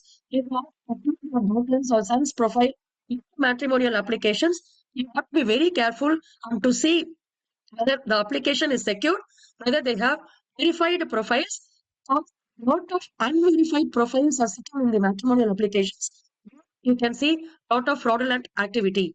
I can describe many number of cases how matrimonial frauds have affected people. I've seen own cases where people have lost around 25 lakhs, 30 lakhs. They actually saved for their daughters or sons. They have lost it because of matrimonial frauds in matrimonial applications. In fact, I've given a to the economic times. They can share to Gopi on matrimonial frauds and dating frauds, and he can share it to you to know more about those frauds. So a lot of things are happening, and you can see deep fake and deep fake is the bus now. Using artificial intelligence, anybody can actually make your fully dressed video into fully nude video, right? There is a group of people sitting for this, like whatever challenges. Unfortunately, we take a lot of challenges in social media. Sari challenge, dhoti challenge, best friend challenge, best mom challenge. So we accept all these challenges, pictures, and very happily write that I accepted the challenge. But these challenges are many times created by the criminals than by the real people. These criminals create these challenges, float, and they data mine best videos and best photos of housemakers, homemakers, innocent boys and girls, and they actually create a nude and also they create pornographic videos out of their pictures and they make money out of it. In many cases, you know that photo is actually circulated elsewhere and you will be ignorant out of it. Only when somebody come up with a photo or video, you know about it. But somebody will be making money out of it. So very careful on what you're sharing in the social media. KYC fraud, government is all along about it. Financial frauds, whether it's KYC fraud, equity fraud, or any of the e-commerce money lost fraud, you can immediately report to 1930, which is by the police, and it is to report 72 hours, which we call it as a golden hour. Normally, we use the golden hour in a heart attack or heart ailment. So, in this case, also actually call it as golden hour. If you report before 72 hours of your loss of money or any of the thing through e-commerce transactions, you can report and the money can be reversed, right? So the money is actually getting transformed from your bank to the gateway of your bank and to the gateway of the other bank and then to his account. So if you report before 72 hours, preferably 22 hours, definitely your money will come back to you. Otherwise, your money will go to somebody's account and it will get fragmented. Your money will get fragmented in different account of fake, criminals, and they will use it for different purposes. For example, you can see in the market, uh, 1 lakh worth Apple phone is for 40,000 and 50,000. See, those such offer phones, offer products are the money which we lose on the e-commerce sites or by clicking on KYC or OTP frauds, because it is not their money, they can sell it for half price. So they buy out of our money in e-commerce websites and they sell it for minimum prices. So whether it's KYC attack or OTP attack or any of the phishing link which you lost your money, immediately to 1930 or to cybercrime.gov.in. Definitely they will take action with few hours. Not the if you report to 1930 and if you're not able to reach the police, you can definitely approach people like us, or there are a lot of NGOs now they have started supporting the cybercrime victims. So you can reach to them. They will in turn reach to the police for you and try to help you to solve the problem. So never click anything, never download anything. Roadmap frauds is targeting youngsters and those who are needing money, especially the startup company people, because they want money and they can't get money anywhere and they use the loan apps which is provided online. Not loan app frauds, lot of data is stolen, and also your money is stolen like anything. I know people have lost in lakhs and lakhs out of this, and they were blackmailed also. So the loan app frauds is also very serious, right? You have to be very cautious on this. So this is what is phishing attack.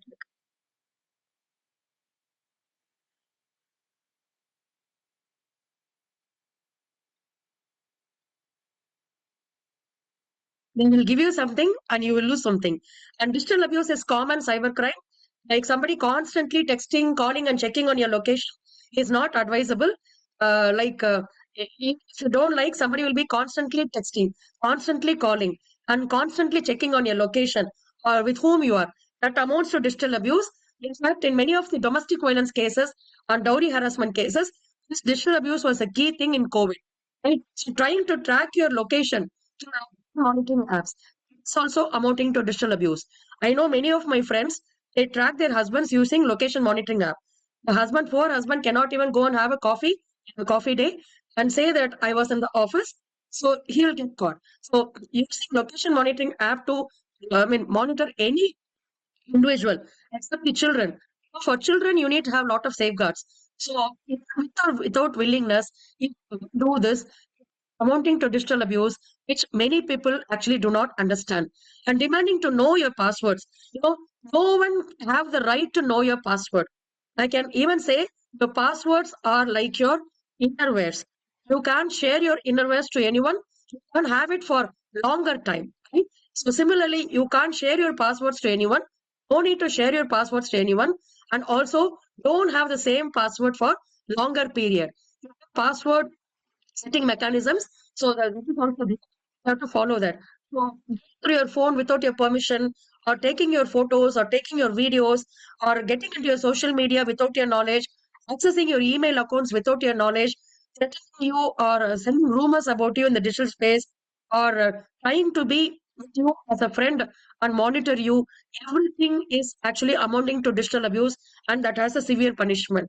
And cyber trafficking is one thing which I really wanted to talk about with everyone, because all of you should be parents or grandparents or even going to be parents. So cyber traffickers, they are called as online predators. In the offline mode, we call them as traffickers. But here we call them as online predators. They are sitting in all social media networks and smart gadgets, including your vulnerable networks like Facebook, WhatsApp, TikTok, dating site, gaming site, and e-commerce site.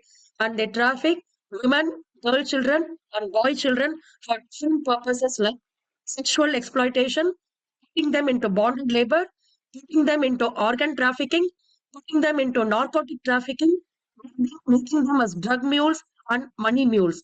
You will not know how cyber trafficking takes a toll of lot of youngsters, women, and sometimes even men. They will make you to work on sexual exploitation. What kind of sexual exploitation they will do? They will coerce to make you to share photos of nude and semi-nude.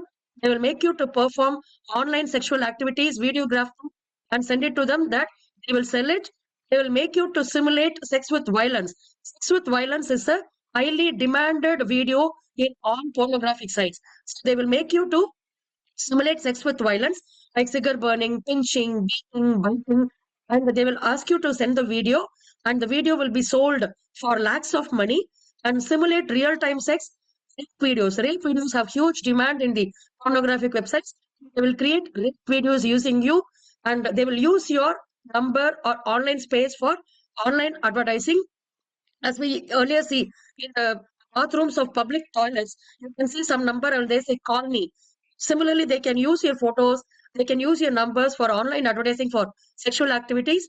They may even make people to into webcam sex tourism, which is popular in Thailand and now moving to other countries also. So it's a switch anybody can do after trafficking a woman or a child or even a man. And this drug mules and money mules, unknowingly we get into this. Drug mules is like, say for example, we don't know what is actually sold in the online platform. So I want to become an entrepreneur. So what I do, I choose to sell honey. So I actually go to an online platform where they enable me to sell honey online. So customers, I have to get money from them and transfer. Or customers, and the money will be transferred through me, honey provider. But in offline, we know what is honey. You could see honey. But in offline, you got lot of slangs. In offline, what you call is honey.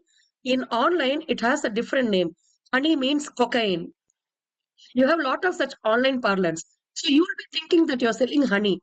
But unfortunately, you are actually transmitting cocaine from one place to another, and you're the person to get the money from here sent to other places. Similarly, making you to sell unwanted or prohibited drugs over the online without your knowledge. That is called drug mules. And money mule, converted our money, the, what to say, money demonetization, right? So that time, many people actually they make their black money into white money using lot of mules. So similarly, or unknowingly, you're become a drug mule and doing online platform, which we have to be very careful.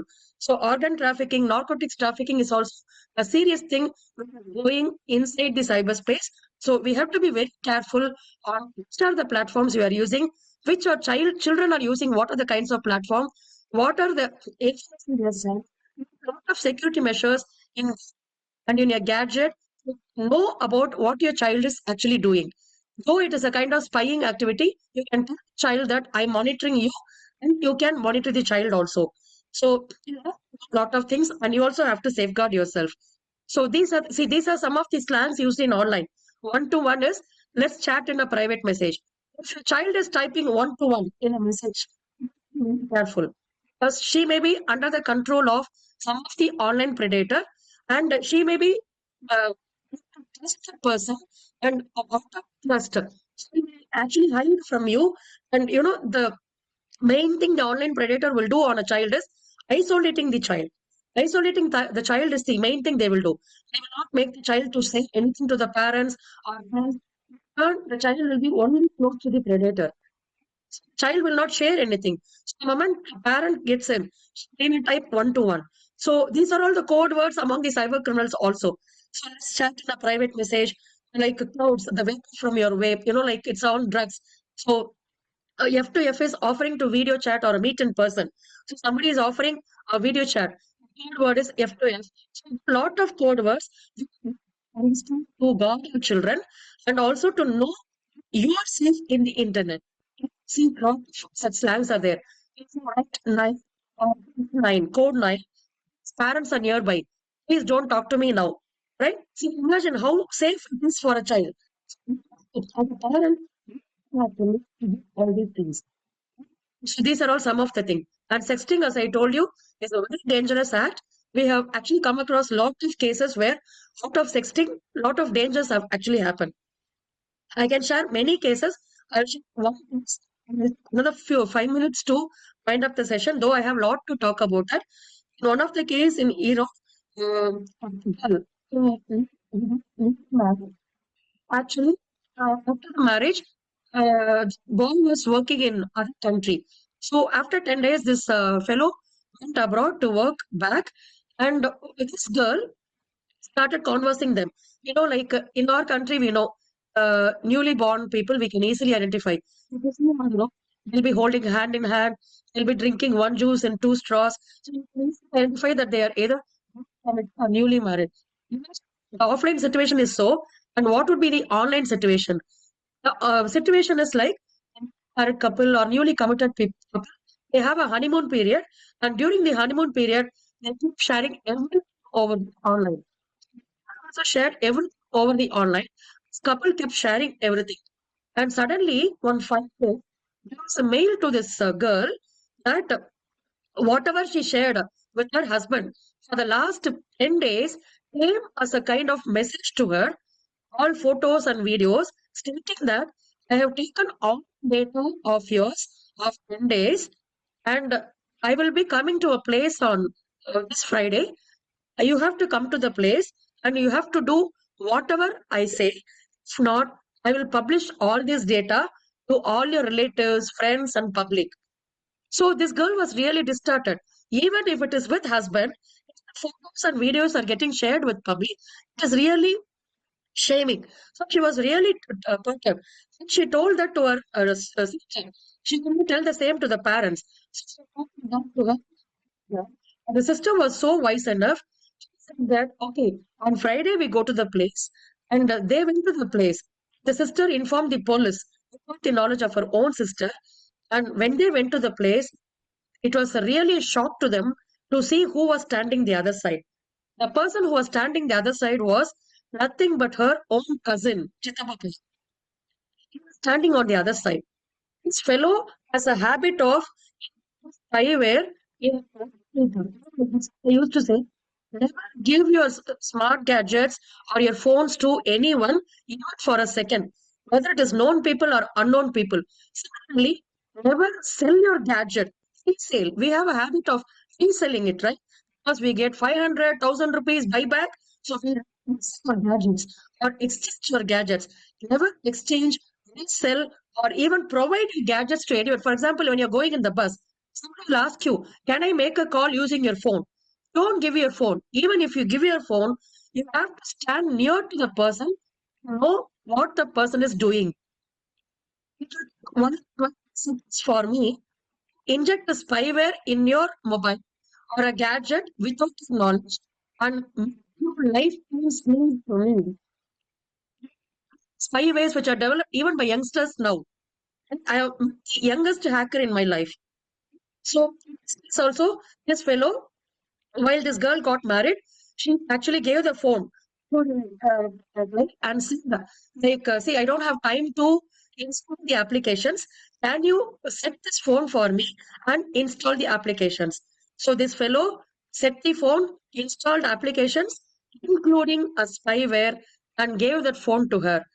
Later, the police realized that this fellow has done the same with at least more than 200 people, and he had blackmailed them or he has misused them. So, sexting can be good between you and your husband and wife, your boyfriend and girlfriend, but the technology or the people inside the technology is not good. So, never encourage sexting, whether it is elderly people or anyone. Okay? You've got lot of spyware and malware attacks in your own Google Play Store, in your own Apple Store. People used to ask me, Apple Store is safe. No store is actually safe. Once upon a time, Apple Store or Google Store, they had enough time to check the applications getting uploaded. Now they don't have the manpower to check what kind of application is getting uploaded in their stores. For example, if you go to App Store and type inside that, how to see the um, last scene of my logged number. So there will be some application. If an application comes to this stage, imagine how safe is App Store. Whether it is App Store or Google Store, definitely it is not store. Even Google itself has said that a lot of malware inside that. And imagine your webcam. Your camera should be on the switch off mode every time. You should constantly check about at least once in a day, check whether your camera is in the switch off mode, because there are hackers who are trying to have your camera in your phone switch off mode. We have a very bad habit of our gadgets in our own bedroom or personal spaces or in a confidential meeting, that your can be hacked by the hackers, and it can be on light to watch or hear what you're doing. So even in the office space, it's possible that it can be hacked and it can be used.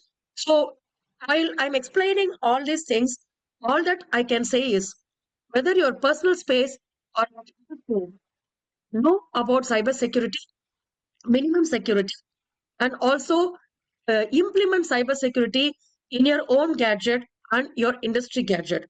If something happens, please do report. Never fail to report any of the cyber crimes, and don't think that the police cannot take action or identify.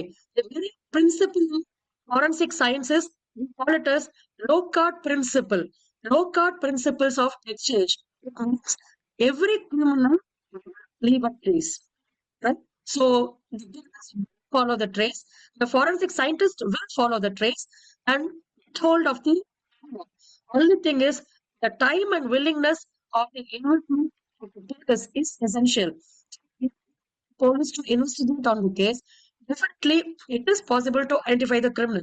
So never fail to report any crime in the cyberspace, and don't think that your data will be reviled, because the police has a clear understanding that unless you're willing, even if you are willing, data of yours will not be public anyway.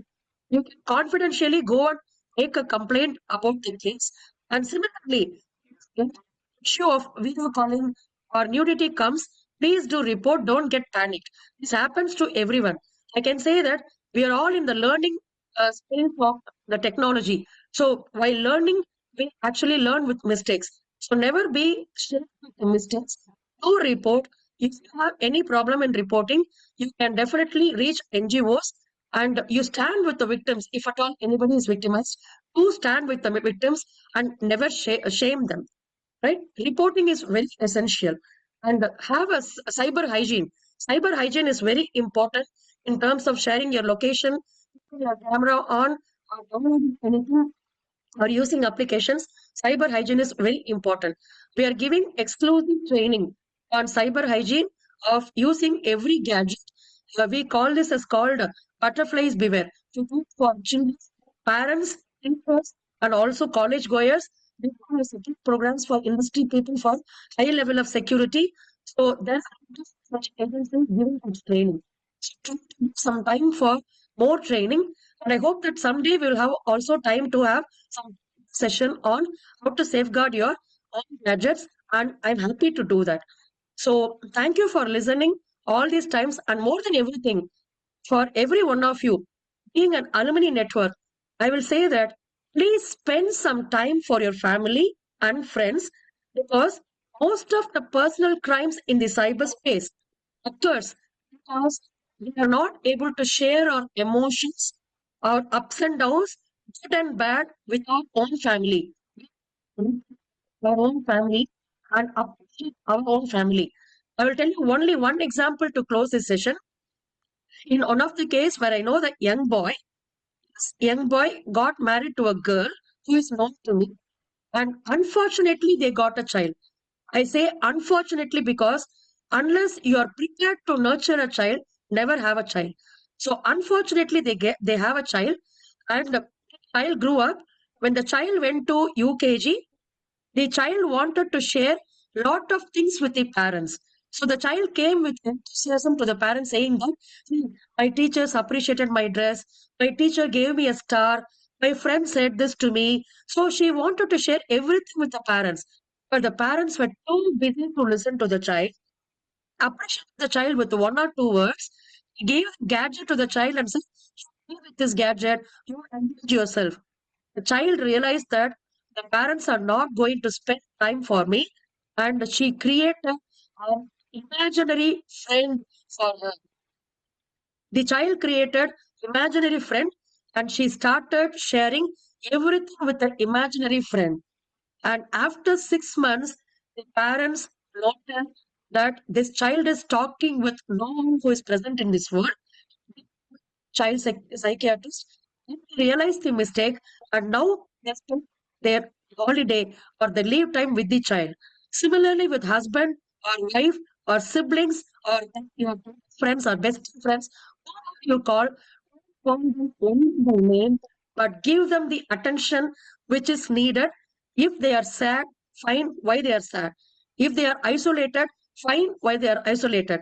A good friend will disturb when a person is isolated, right? So do that you are not emotionally drained to get with the strangers and involve into lot of problems like getting cyber traffic or getting into unwanted activities like getting trapped by such emotional attachments with strangers to become a terrorist.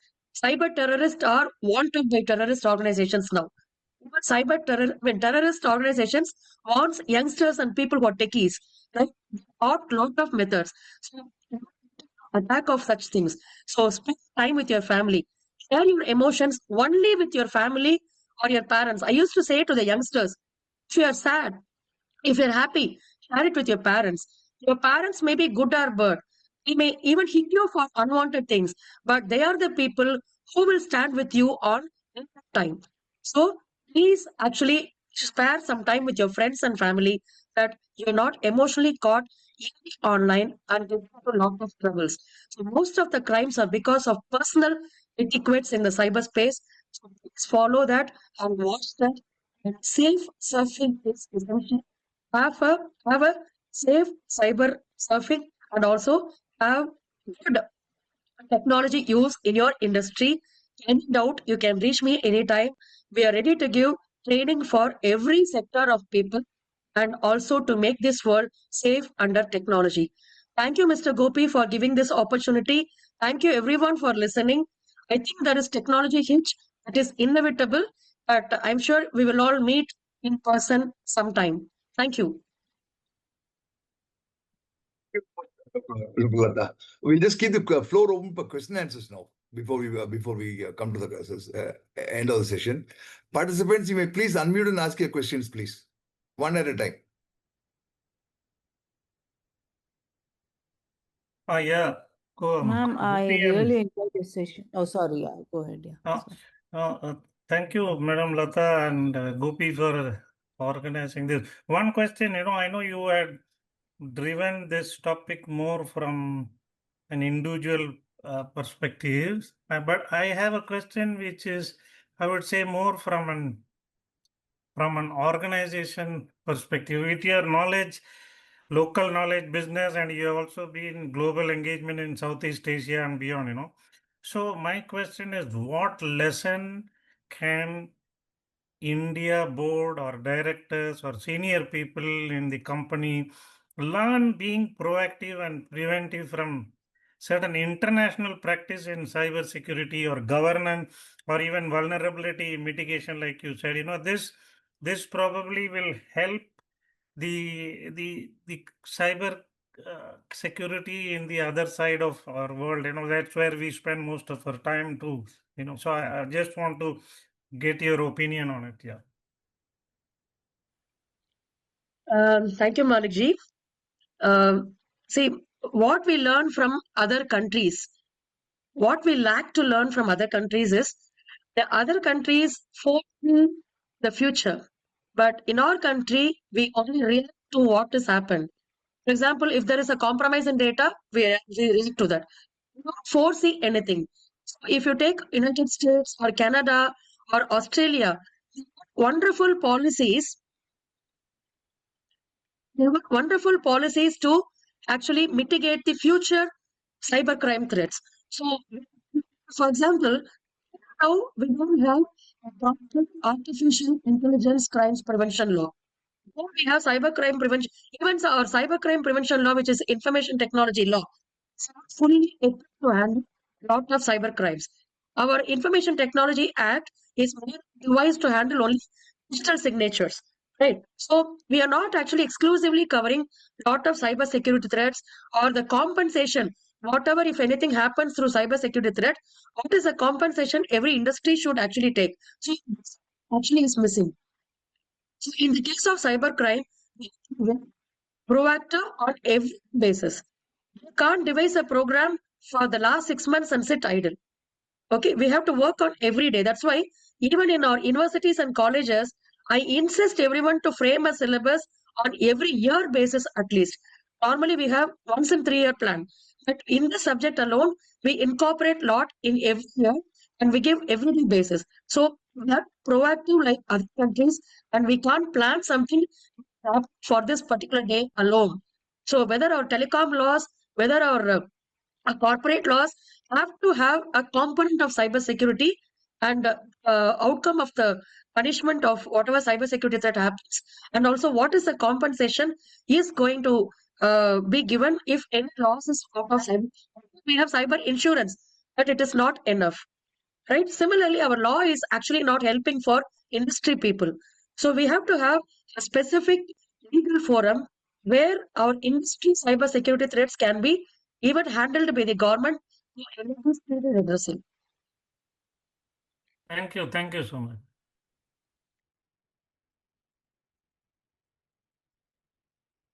Ma'am, Srividya, ma'am, please go on. Yeah, thank you, ma'am. It was really interesting because, I think because you're from a criminology background, you did not just talk about cybersecurity. Because I'm a medical doctor and then I've done my IIM and I did technical as well. So I really liked it because always when I talk to a cybersecurity person, immediately they'll talk about firewall loading. So they go to the technical aspect of it, which in my opinion, technology can be learned. But why we do it? So you built it up very beautifully because you have a criminology background. So that's why I liked about you because you built it up beautifully. You said it's just another form of crime. How do we tackle it? It's different, but why? How? The basis was very interesting for me. That's why I really enjoyed your session. Thank you so much. Ideally speaking, we need one more session. That's why I asked because these things need to be. You have to have breaks, right? You cannot absorb so much of information. That's why it's a 2-hour session. Because when I did IIM also, we had executive MBA, so it's a Sunday session. We'll have a break in between, and then we do a 3 hours program. So if you had done it, we need breaks. And another thing is we need another session because you've got so much information to share. That would be my frank opinion. But anyway, ma'am, thank you so much. It was really interesting. Thank you very much. Thank you, Vidya. Actually, I wanted to have the session as an eye opener for every sector of people. That's why I covered all domains, because everyone thinks I can't be a victim. Like we are giving exclusive training for health sector professionals itself. We are going to the medical colleges to train them on cyber security. So Yeah, definitely we can exactly. go for multiple sessions. So what the session which I handle now is an eye opener for every sector of people, whether it is general public, Exactly. common student, a doctor, an engineer, or anyone. So thank you for you this were you compliment. were a criminologist, right? So before cybercrime came, also In you were fact, thinking like this subject came out of criminology only. 2004, Madras University is the first department to start the cybersecurity course in India. From criminology department, we started because I felt that cybercrime is going to rule the world in the coming future. So, my I specialized in cyber forensics and cybersecurity later, and we also got the Yeah, subject and you have first really in India. evolved with the time, ma'am. You're kept up with the time. There are a lot of terms that are used that even I didn't know. I probably in the generation next to yours, but I didn't know F2F I know, but there's so many terms you have found out that one to one and all that. It's interesting. I'm glad that you're up to Slangs in date with internet. your Yeah, updated. yeah. Yeah, you're all the slangs because you have to keep up with the trends. It's so fastly changing, right? And you've kept up with the trend. So that's why I think it's very interesting. Thank you, ma'am. Thank you, ma'am. Thank you. So if you have any questions, you can definitely write to me also, or you can send me an SMS. I can clarify even if the time is not available. You can text me or you can mail me. You can get me connect with Mr. Gopi if it is okay for them. And I'm sure I'll be able to answer everyone or support everyone. Thank you, sir. Dr. Please, Shamla, please include me in your future. Rajendra. Love to join them. Bharati here. Can I ask I just have two questions. Yes, Can I- please go on, Bharti. Yeah. Thank you for the interesting session, madam. So it was very insightful. I'm a professor from the MCA domain. Okay. And I feel this session is completely with the elimination of psychology, forensics, and cybersecurity as well. So in terms of the industry perspective and in terms of the personal life perspective, it was amazing. Included all the points. Most of you have covered how our parents has to be, how our children has to be there, and from the academic perspective also you have covered. It was really interesting, ma'am. And I just want to have only two. I have two queries. So I just as academician. So because I belong to a MCA background and I hold a PhD degree, if at all I want to get into cyber forensics. So what should be so to expertise on the forensics without the criminology forensics knowledge, can I have the certificate course on cyber forensics? Because lot of private organizations like CompTIA, Easy Council are coming up. So with the basic, without forensic knowledge or criminology knowledge, can I go ahead on this cyber security? And because I want, after maybe this, your session has inspired me to get into this. I would say like that. So after being getting the basic knowledge of CompTIA and Easy Council, because I've seen your profile that you have gotten certificate from the Easy Council. So my question is, without even forensics and the criminology background, whether we can able to get it. So, and that one more question is, so for the international practice, I was asking just one more person was asking to know the international practice in cyber security. Is there any special course on international practice to know the special course on that? Yeah. Okay, thank you, Ma'am Bharati. So first question, whether you can learn cybersecurity and cyber forensics, very much you can do. There are a lot of forums which offer online and offline courses. For example, Madras University itself, say 2013, we were speculating to introduce the cybersecurity course online on distance education. But later, because people like you who are already in profession wanted to specialize in this field, Ministry is introduced forensics and information security education mode. And enroll in that. Even otherwise, you have lot of diploma and certificate courses. There is no need for you to have background or forensic background. You have a part of your computer knowledge. So you are highly capable of learning. Maybe you can drop a message. I can give you. They offer diplomas and certificates. So once you said EC Council or CompTIA, for most for industry people, right? There's no need for you to go for CompTIA or EC Council unless you want to have a post-retirement plan. If you have a post-retirement plan, you can take it up. But if you want to specialize in this, you can go for a lot of diplomas and certificates and development programs organized in every university on cybersecurity and digital forensics. I can give a link of that where you have all these programs offline and also online. So you certainly do that, and you are highly capable to do this program. You can succeed. There is no need for exclusive criminology knowledge. or digital forensics, because digital forensics knowledge itself is comprising comprising half of its computer science knowledge. And your second question on to know about this international standards and international rules and everything.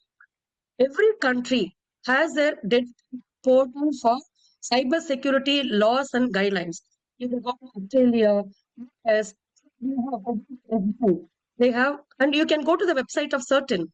If anybody wants to know more about information security guidelines and rules of our country and other countries, you can go to the website of certain CERT-IN.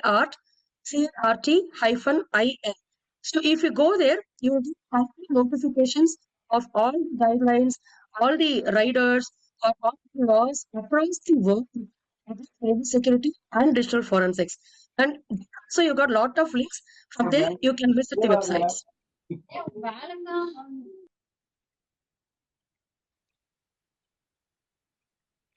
Thank you, madam. Thank you for the information. Thank you, ma'am. Thank Sir, you. Kasturi, sir, you can go on, sir.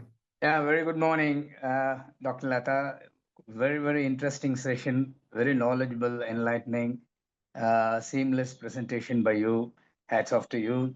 Very vast knowledge you have on cybersecurity and cyber crimes, especially on the domestic front. You know, how the children, family members should take care of the cyber crimes and how to be very careful and cautious. Very, very interesting session. I have a few questions. One is, do you have any role in making the cybersecurity policies of the union government?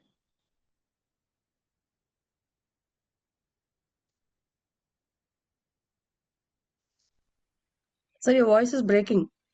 My voice is breaking. Okay. No, So you wanted to ask whether we have a role in making You have a role. Yeah. cybersecurity law, right? One is Madras University. The other one is in person. Do you have any role to play?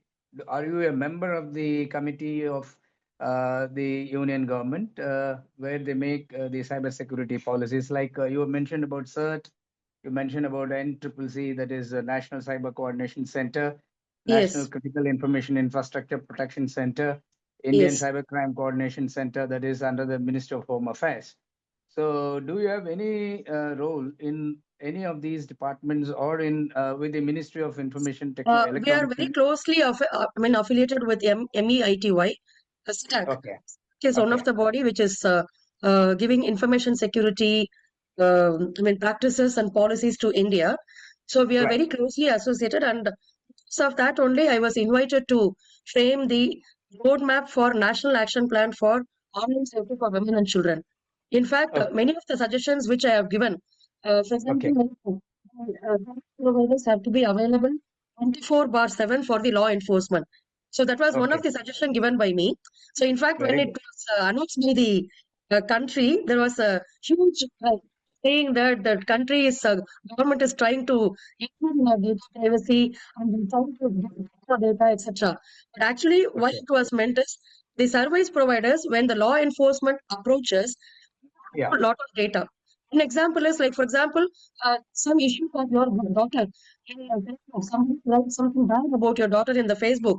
You complain to the police, and police Okay. try to get IP address.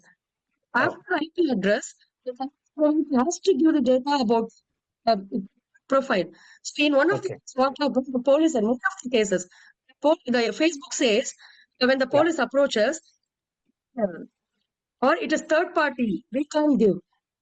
What is Oh. trivial to them is not trivial to us. It is cultural specific. So we told that the service providers should be available for law enforcement 24/7 to handle any such incidences, block Okay. unwanted photos and videos of some of us or whatsoever. So we have given a lot of suggestions that is implemented. So on and off, we are a part of policy and giving suggestions to lawmakers and also Yeah. the forums where we can contribute. So we are very closely attached with SIDAC and MIT Okay. in this practices, and we are also attached with the CDTI who are Okay. constantly giving such things, and Ministry of Home Affairs. Right? Ministry of Okay. Home Affairs makes a major part in this, so we are very much Okay. closely associated. So we Very good. contribute in every forum. Okay, Thank you. very good. Very good. I also worked under the ministry, the same ministry, for about Okay, 30 years I served. very That's a nice. very good, very interesting thing. And another one small question is, what is ethical hacking? Like MSME is offering short-term courses, certificate courses on ethical hacking. Okay. Now there is a huge demand for ethical hackers. So do you have any such course under the Madras University? Sir, in government universities, we don't offer a course on ethical hacking. Okay, Madras University, wherever I frame syllabus, we don't have ethical hacking because there is nothing ethical in hacking. Okay, okay. so it is MSME actually is the other offering, name of, yeah, no, I will tell you, I will just explain it to you. There yeah, is another industrial name for that. For ethical hacking, you have yeah. another industrial name, that is vulnerability assessment and penetration testing. Okay. Okay, So we offer, it is called VAPT. Right? We okay, offer vulnerability assessment and penetration testing courses, but we okay, don't offer ethical hacking. Hacking is okay, the word used by a lot of training institutions to make money out of interest of the youngsters. Actually, there's right. nothing ethical in hacking. That's correct. Yeah, that's right. But Yeah. there was, I was attending a panel discussion in Mumbai on Mm. ethics, and there are a lot of other small private players who are also offering under the MSME, approved certificate It's course. not a real name of it. If you want to really have a proper knowledge about this, you have to study about vulnerability assessment and penetration testing. So Yeah, it's and this is same, but yeah. VAPT is the industrial parlance and accepted parlance. Ethical hacking is not an accepted parlance. It is only to make money for the trainers. Yeah, that's right. But in some of the cases where, like the ED enforcement, when they go for raids and all that, where they're unable to, certain ethical information data, where they need to use these ethical hacking procedures. Yeah, So, see, uh, you can't say it as ethical hacking procedures. You can say it as cyber forensic procedures, right? yeah, We have a lot yeah, of digital forensic tools to collect yeah, data from hidden spaces, from cloud spaces. In fact, many of my students go for these ED rights and IT rights. I do yeah. stop them when they are studying here. Okay, To work for ED and IT. So okay, hacking practices. We have cyber forensic tools collect okay. data from various sources of data storages. Whether it is Yeah, See, now cloud is becoming a very greatest challenge for ED, and also E, very smarter now. When people go right. for raid, lock their Yeah, phone. And they say like, yeah, I can't open my phone because I forgot my password. So how will awesome. you react in all these situations? We do train Yeah, our students, and they are a yeah. part of it. So it is not Yeah, very hacking good. practice. Okay, very nice. Okay, Forensic tool application. okay. We Do you have have tools any to short-term handle course mobile with, forensics, hardware forensics. We have tool okay, to handle like cloud forensics, okay, web forensics. So tools to uh-huh. handle everything. Okay. You have all short-term courses or it's a regular full-time course? In Madras University, we have 2 full-time courses and we have 1 Uh, short-time. But I can uh, suggest you some of the government short-time courses where you okay, can join and yeah, learn at any point of your age. very good. It's What only I will out of do to curiosity. Mr. Gopi in a couple Yeah, of days, I will okay, information on where yeah, online courses, offline courses are offered, right, and where you can look for information on cybersecurity tips, okay, everything, so that he can yeah, share it to your group and yeah, anybody can that's good. benefit out of it. Yeah, I would also request you to have one more session. I will request Mr. Gopi also to organize one more session. This is about prevention. As you rightly said, prevention is better than cure. Apart from prevention, what security measures, how people are really able to, avoid the crimes. Apart from that, how they are tracking those crimes and how they are able to, you know, put these cybercrime people who are into cyber crimes, and they recover those data and the devices. Those things also. If you can have a session, Yeah, I can it have will a be. live session on prevention techniques in your gadgets on Yeah. everyday life. Okay. We can show like how you can at the minimum or maximum prevent your gadgets. Definitely, we Yeah, can it do will that. be be very useful Definitely. to common users. Yes. And last but not the least, I'm asking only one question. Now AI is rapidly getting into all fields of IT and even the normal life. So I'm asking you how it is going to impact on the cyber security and the cyber crimes. See, AI is not anything new for us. Only for the general public, AI is actually new. So we are handling AI from almost 1984. So Oh, AI is just technology. okay. To the world first in 1984. It's not actually new. Only the service providers and social media platform is making a huge cry on AI. Metaverse is actually not new. Like as your selfie cameras. Now all the mobile phone vendors they sell Yeah. you, costly phone saying that 200 megapixel camera. But can you imagine when the first selfie came into the world? Can you Probably imagine? 90s, early 90s. When did Leonardo da Vinci came into the world? Leonardo da Vinci gave a self-portrait, right? So Yeah. Titanic movie, yes. a self-portrait is nowadays selfie. Only the Yes. vendors are making money out of everything. Okay, so AI is also not new, and AI is only a technology. Now, Yeah. cybersecurity will apply Technology. for every technology, and Yeah. AI, of course, will be posing some challenge. But Yeah, we that's have what a I'm. lot of measures to. Now, our students have come out with identifying fake AI videos and fake AI audios. Can Yeah. identify fake videos, fake artificial intelligence. Yeah, that happened with Yes, the Home Minister himself, yes, Mr. Amit Shah, when he was yes, addressing a yes, public meeting. yeah. His video was morphed, and then Yeah. it was the whole speech was It's completely morphed. identifiable. It is Yeah, easily identifiable. Police, law enforcement, and people like us and cyber security scientists are going ahead of the criminals. We not along with the criminals, and definitely we are doing that. So I beautiful. don't think it is going to be a great challenge. Okay, Cooperates. But things you don't cooperation is expect needed. much. You don't expect much challenges on. No, no. As long as you Yeah, have a safe something of cyber hygiene, it is not a greatest challenge. that's a good thing. Thanks very much. A wonderful session. It was very Yeah, interesting, and we would on like the to lighter attend one note, more. Yeah, Yeah, there is a popular saying by a sociologist, Emily Durkheim: okay, crime is an indicator of development, right? right. Nobody could have Yeah, thought about that.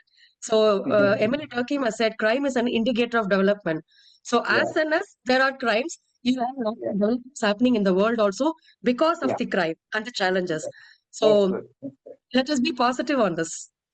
Yeah, let's be positive. It's a learning curve. You know, we keep Yes, learning. yes, We get yes, new crimes. New people yes. try to innovate on the crimes, and then Yeah, yeah. we have to address those challenges. I think Yes, we will you do. are doing We a will do. wonderful job. Your Thank contribution you. is quite phenomenal. I'm extremely glad and happy to talk to you. And please let's have one more session. I would request you and Mr. B, the ABA. Definitely we can have. Yeah, very Yes, interesting. sir, will Thanks do, a lot sir. for the time. Thank you. Rajendra Yeah, sorry. or Srividya, you're trying to say something? No, sir, just thank you only, nothing else. It's okay. No, welcome. Rajendra, Dr. Ashwati.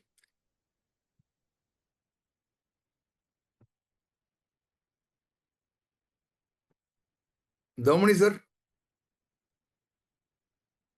Yes, hello. Yeah, please go Hello, on. sir. Yeah. First of all, thank you so much for inviting me. It was a wonderful session. I'm here connected from 10:30 and listening to the insightful content that ma'am shared. Very useful, definitely. Each one of us today, we we are so much involved with digital things and in our day-to-day life, and I feel that this is something that everyone should know. And so, thank you, heartfelt thanks to Latha ma'am also for sharing all the important tips and tricks that we should be following. And I'm really looking forward to this amazing platform for future sessions. And I'll be there to attend and get some knowledge from all of you. Thank you so much. Thanks a lot, sir. Thanks, sir. Thank you, Ashwati. Hello. Yeah, sir. Yeah, Domini, sir. Please go on. Yeah, wonderful. Wonderful session. That too, for me, it was fantastic because, I'm pursuing law after my retirement. So, we should not save our wife's name as Honey in the mobile phone. And we should not call her also as Honey name, right? Absolutely, sir. Honey, baby, darling. These are all clue words for the criminals. Yeah. Got it. So nice, very, very nice, madam. But really, do you feel that actually we are catching up pace with what's going on the side of this cybercrime? We are catching up slowly, sir. See, this is a transition period, right? See, we were in non-digital era and digital era. So we are in the transition. I think in very few years, we will cope up with all these challenges. So even now, we have become better. See, when we started in 2004, people were not knowing the name of phishing. But now even a common man is talking about phishing, right? Artificial intelligence, nobody was knowing. But now everyone is knowing. So we are slowly catching up, and people are getting aware of a lot of things. Now you know that you can't do the OTP sharing, you can't do this, do that. Of course, criminals are going beyond everything, but we are catching up, and we are trying to learn from our mistakes. All that I can say to everyone who asks the questions here is learn from the past mistakes of ours and others, whether it is private life or your official life. So know the incidents which are happening in the world. There are a lot of websites through which you can know about everyday attack in the cyber security. So you can foresee them for us, and you can safeguard ourselves. So know more about that and learn. Learn from your mistakes and others' mistakes. We are catching up. Hey, more than this technicalities, actually, what about that cultural taboo? Actually, we should teach our people that you should not worry if suppose your nude photo is appearing in some website, as long as you are sure that it is not your own activity and somebody is misusing your face for some other nude body. You should not be so much perturbed to the level of committing a suicide or becoming so much perturbed about that. How to bring in this type of thing actually in the people, especially women's mind? That's the reason we create lot of awareness programs, sir. This issue of nudity is at least in cities now properly understood. Like people are able to understand, okay, this is morphed picture, or this is something unwanted. There's no need for us to worry. So at least the city is changing. So we create a lot of awareness to the parents, youngsters, and also everyone that not to worry if something happens like that, and to not to shame the people out of it.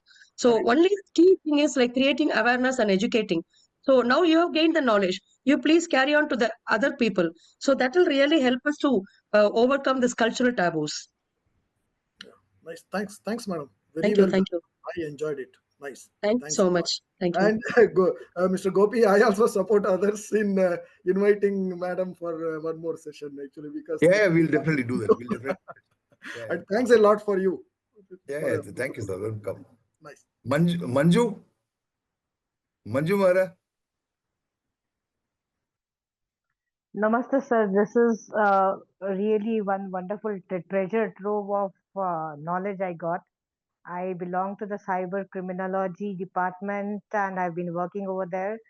And my forte is forensics. So I keep on playing with APKs and lot many wonderful things. And as ma'am said, it hacking is can never be ethical.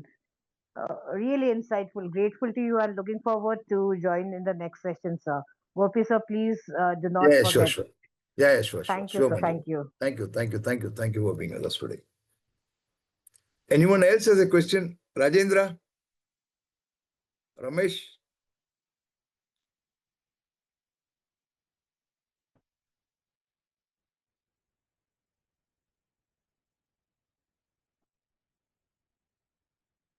I think no one else has a question. So we draw the curtain on this landmark 225th session. I'm really filled with a deep sense of pride and gratitude. Today's webinar was not just a celebration of numbers, it was a celebration of purpose, progress, and the power of shared knowledge. Dr. Latha's insights have not only enlightened us on the critical importance of cyber awareness, but also reminded us of the impact one dedicated individual can have on society. Her words will echo far beyond this morning guiding us to be more vigilant, more informed, and more responsible digital citizens. Thank you. Thank you all for joining us, and thanks, Dr. Latha, for being with us on a Sunday morning. Thank you so much, Mr. Gopi. Thank you for Yeah. giving this platform to meet every one of you. And I'm glad that I had been a part of your milestone, webinar, 225th webinar. Wishing you all the best for the future webinars and future activities also. Whenever you Yes, need ma'am. myself or my students or any of our counterparts, we are there for you to, share your social responsibilities. Thank you so much.